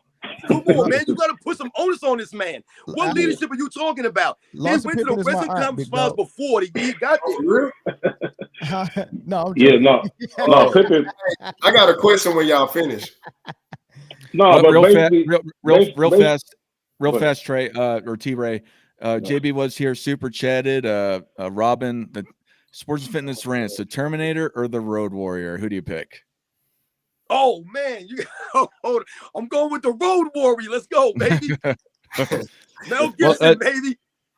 Let a hoop cod say something real fast. Hey, I know he's been trying to get in. What you said, bro, that's you speaking some facts because like when you start like really deep diving into the NBA, they do have certain narratives at play. I wanted to ask you though, now that the Blazers went up 3-1, like you said. Now the Lakers were up 3-1. No, yeah, the Blazers when they played them in the West. Oh yeah, the Lakers. My bad. Yeah, I had it. But yeah, my thing is just like they played Detroit in 04, right? Like I ain't gonna lie, I'm gonna keep it a buck. Watching that series back then, I'm like, man, the Lakers finna demolish them, right? But then I see how Chauncey went out there and like. I believe that man played when you say a flawless game, I can't remember one time that he made a bad pass, took a bad shot, or made a misstep that might have cost them like a point or a possession, right? And I'm saying it just to say this. I do know that the NBA do got certain things at play, like it's certain teams they want to see like be successful. But if a team can come in there and outperform them, it's kind of like, hey, okay, let's let it play out. But I wanted to ask you, do you believe that the Blazers, had they had the right mindset, because I think they were super talented, I just think their IQ wasn't there. They would have had the same IQ like the Pistons. Hey, that's what they brought Pippen in for, bro. Oh, go ahead. Oh, I'm sorry. I just wanted to reiterate. That's why they brought Pippen in. Yeah, he's supposed to be the difference maker. Right. I'm looking at it like, because I think those are two dynamics at play. I'm looking at it like, well, damn, if Detroit can get it done, well, hell, why the hell the Blazers can't get it done? Like, with the talent. It was a couple of things. Detroit played a different brand of basketball. Plus, Shaq and Kobe were at their worst as far as their chemistry and relationship. You know, it was deteriorated so bad. Yeah. And then Shaq was at his heaviest. Shaq admitted that he was over 400 pounds back then. And Larry Brown was a smart coach who involved Shaq in every high screening role. He couldn't handle that. Yep. And off made baskets or rebounds, Rasheed Wallace. Remember, Rasheed Wallace track was his first sport. He was a track star. Yeah. And you know, he always ran like a deer. And Ben Wallace and Rasheed Wallace was running full sprints from rim to rim. Yeah. That was the game plan. So that game plan was just perfect for the Lakers at that time of turmoil and that time Shaq was overweight and all that stuff. And then when you look at the Portland series, Kobe was just reaching his prime. Shaq was still in his prime of primes. He was still the diesel. He wasn't, he didn't have a lot of body fat. He could still run and jump. He was still a force. And, and the slow guy that was getting picked on defense back then was Sabonis with his bad knees and his 350-pound self. So that was, it was just a whole different thing. Detroit was just a perfect storm. And they ran them boys off the floor, man. Real fast, two things. Derek super chats, Robin again. He says, love watching you guys on Sundays, better than ESPN and Fox Sports. What do you got to say about that, Robin? Yo, he's right on money, man, because we got my man Down Sports here. We had Angry Old Hoops on. We got my man Uncommon Sense. We got the Hoop Guy. We had NNB on here. We got people calling in. Yo, people are starting to stand up. The real NBA fans are starting to stand up, man, for the facts, man. Like I said, holding the standard. So shout out to everybody out there, man. Much respect. Thank you. Absolutely. Uncommon Sense, do you have anything to say about what's being talked about? I know you've been quiet for a while.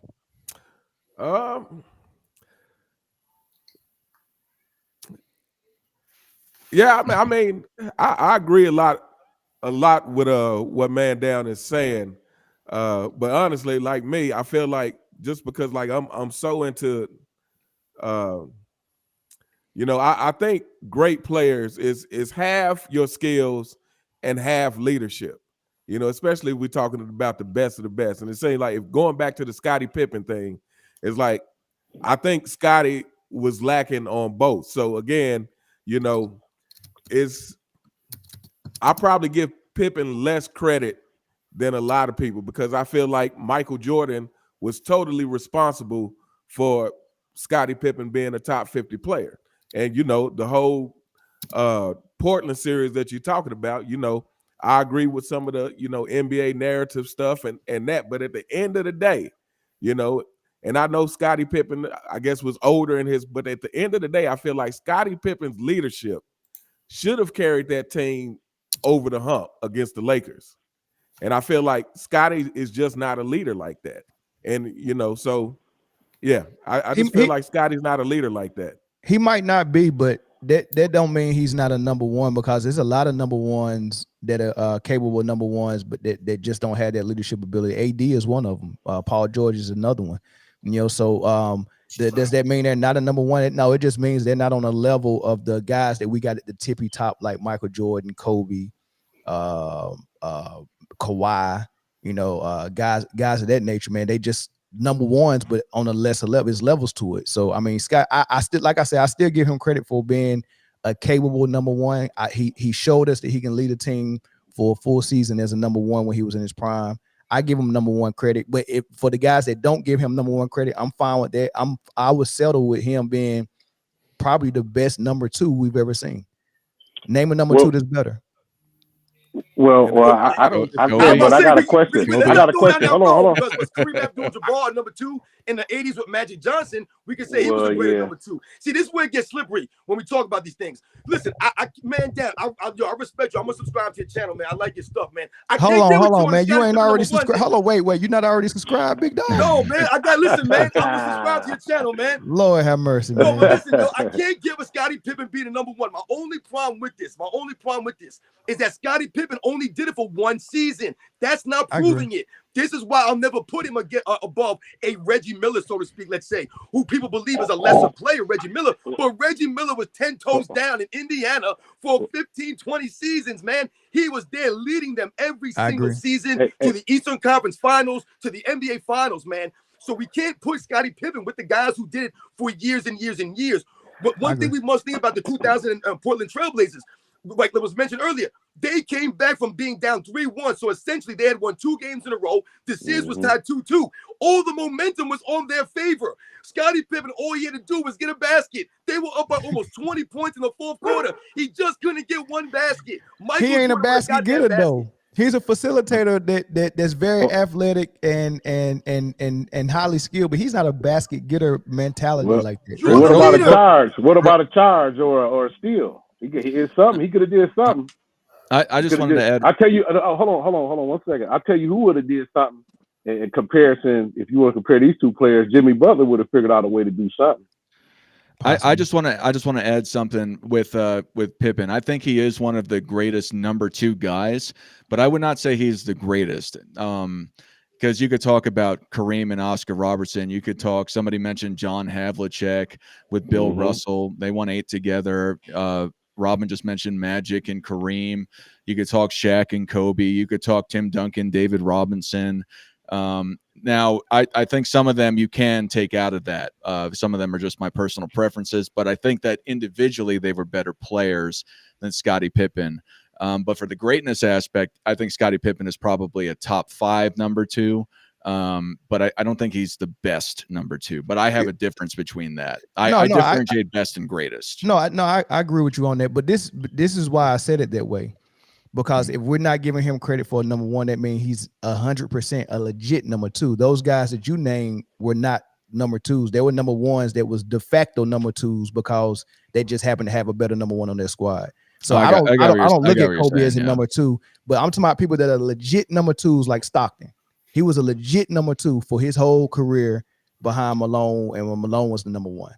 I think he was the number 1 also in that perspective. I think they were both number 1s. Yeah. You think Stockton can lead a team as the best player and successfully better than Pippen could? You think Stockton was a number 1, but Pippen wasn't? There's no sample size to actually judge that, but I think I think he could. You think so? I think as far as that goes, I believe that John Stockton is closer to Karl Malone than Scottie Pippen to Michael Jordan. I think that's an obvious statement that we're making right there. That's tough. So I'll tell you right now, I would rank Stockton over Scottie Pippen in the 90s. I would rank him above it, but that's me. Maybe you have Pippen over Stockton in that rankings, but for me, I'm putting Stockton above Scottie Pippen because, like I said, to me, I believe Stockton and Malone are closer to each other. See, yo, man, down. When we talk about duos, right? You think Scottie Pippen and Michael Jordan are the greatest duo, right? Most people agree with that. But it's not because Scottie Pippen was so great and so close to Michael Jordan. It's because Michael Jordan is so great. So when we think about a Kobe Bryant and a Shaquille O'Neal, people will consider them closer, right? They're 2 great players. But for some reason, that duo is not better than Michael Jordan and Scottie Pippen. Why? Because of Michael Jordan, not because of Scottie Pippen. No, I'm with you on that, man. I'm just trying. I'm gonna have to go back and really think about everything that everybody said, man. Because, man, you got me thinking too, man. Yo, much respect to you, for real, man. Stockton possibly number 1. That's tough. You know, the only point guard that I would give credit for being a number 1 and leading the team successfully back then was probably J. Kidd. He got the Nets to two or three straight Eastern Conference Finals and got him to the finals twice, I think. J. Kidd actually did it. Stockton we don't have like you said, we don't have a sample size of Stockton doing that. Yeah, no, I'm not saying that Stockton is a number 1 as far as like leading a team to a championship. I'm not saying that. I'm just saying, to me, when we think about the duos, I think that him and Karl Malone are closer than Scottie Pippen and Michael Jordan. That's my thought. Okay. Oh yeah. I agree with you on that. T-Ray, thank you for calling in. Do you have any last words for everybody? We got Leon here, and then after that, we're going to get out of here. Well, yeah, I kind of want to touch on something that I like to speak on a lot. I'm big on like hustle plays. I'm a guy that, you know, it's certain things that players do that separate them, especially being great players. And I look at a guy like Clyde Drexler. I look at a guy like you know, that he don't get a lot of credit for what he did as far as on the other end of the ball. He was real good playing passing lanes. He was very good on offensive boards. Today, you don't see a lot of that. You don't see a lot of players hitting the boards. And I throw this stat around online a lot where, like, you know, to bring up LeBron James, he's a terrible offensive rebounder. I think this year he just passed Michael Jordan on the offensive rebounding list. Jordan played 13 whole seasons and this man played 21. You know, that says a lot about the hustle that a player has and the drive they have. He'll never pass Larry Bird, and Larry Bird only played 13 years. He could barely jump over a phone book. So I'm real big on that. I'm real big on, you know, lead a team. Like, what can you do besides scoring or having the ball in your hands to help your team? Oh, yeah. I'm sorry. I just noticed that Hoop God was still here. He was saying he had to go like 10 minutes ago. I'm sorry. I didn't mean to interrupt. Hoop God, do you have any last words before you get out of here? My bad, dude. I forgot. I was letting it go on. You there, Hoop God? He probably did leave. He doing stuff in the background. You know him, man. Let me get together. All right, Hoop God, if you can hear me, I'll give you a second. If not, I'll just leave you on. But yeah. Yeah, I got to run too, fellas. All right. All right. We went deep today, man. Yep, absolutely. It was a good panel. Yeah, absolutely. Leon had left anyway, so I guess let's just do our goodbyes and our plugs right now. Robin, thank you for coming. You have any Sports and Fitness Ranch? You have any last words? No. Once again, man, thanks to everybody in the chat, man. I see some idiots in the chat as usual, man. Some perfect dude. He said a bunch of nonsense the entire, live stream. But other than that, man, shout out to everybody in the chat, man. Yo, man, down. Thanks for coming through, man, and blessing us, man, on the live stream. It's your first time coming through, man. It was nice, meeting you, man, and chatting with you. Uncommon Sense, man. Much respect for you coming through again. All the people who called in, man. Hoop God, NNB, and Dart. Once again, Michael Jordan fans are the best, man. Yo, once again, man, you know how we do it on this channel, man. Absolutely. Uncommon sense. What do you guys say? Yeah, I just tell everybody, everybody in the chat, keep supporting channels like this. Please keep sharing, you know, and because I feel like, again, you got to support the media that's actually telling you the truth, that's actually giving you some honesty. So, like I said, I follow everybody here on the panel. Man down, I've been following you for quite a while. But yeah, so keep supporting and keep showing up. Appreciate y'all. Thank y'all for having me on. And I'll catch you all next time. Yeah, for awesome. Hoop God, one last chance. Are you there?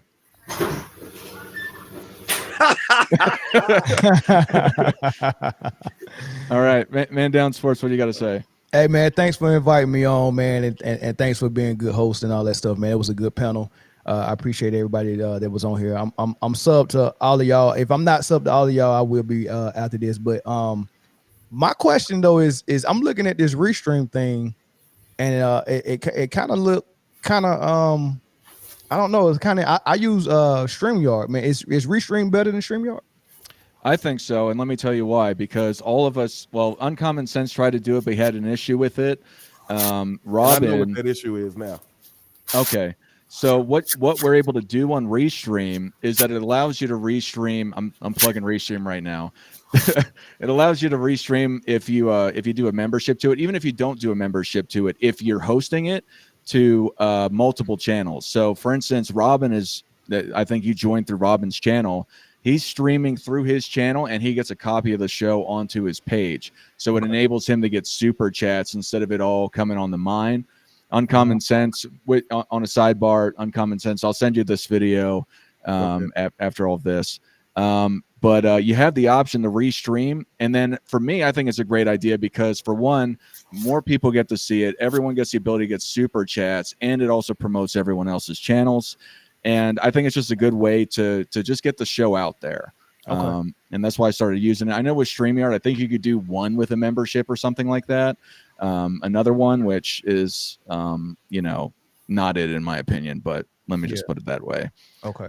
So, and I like, there's a lot of stuff you could do with this. Like you could put, like I got the crying Michael Jordan head, I could put that up here, amongst other things. I can go and just, there's a lot of things you can do with this. So I like it. So if you're interested, I would check it out if I were you, especially if you, I've seen your show a couple times and I've seen some of your panel members, but I don't recognize them with having, if they do have their own outlets, but I think that'd be a good way to just promote your show whenever you do it as well. If you have other guys like that, just in my opinion. Sounds good. Appreciate it, bro. Yeah, but that's it. That's all I had. Awesome. And I want to thank you all for coming because it's always great. We had Uncut Hoops come through the chat earlier. I don't know if you're still on, but you're always welcome to come on in the future. Angry Old Hoops might be here next week. He's been here a few times if you're interested in seeing him too. But yeah, again, subscribe and like all the videos on these guys' channels. Sports Fitness Rants, Uncommon Sense, Hoop God has some stuff. And then Man Down Sports, of course. NNB Sports, who was here earlier. Check them all out. It was an awesome show, gentlemen. And I can't wait till next week. And for everyone, Michael Jordan fans are the best.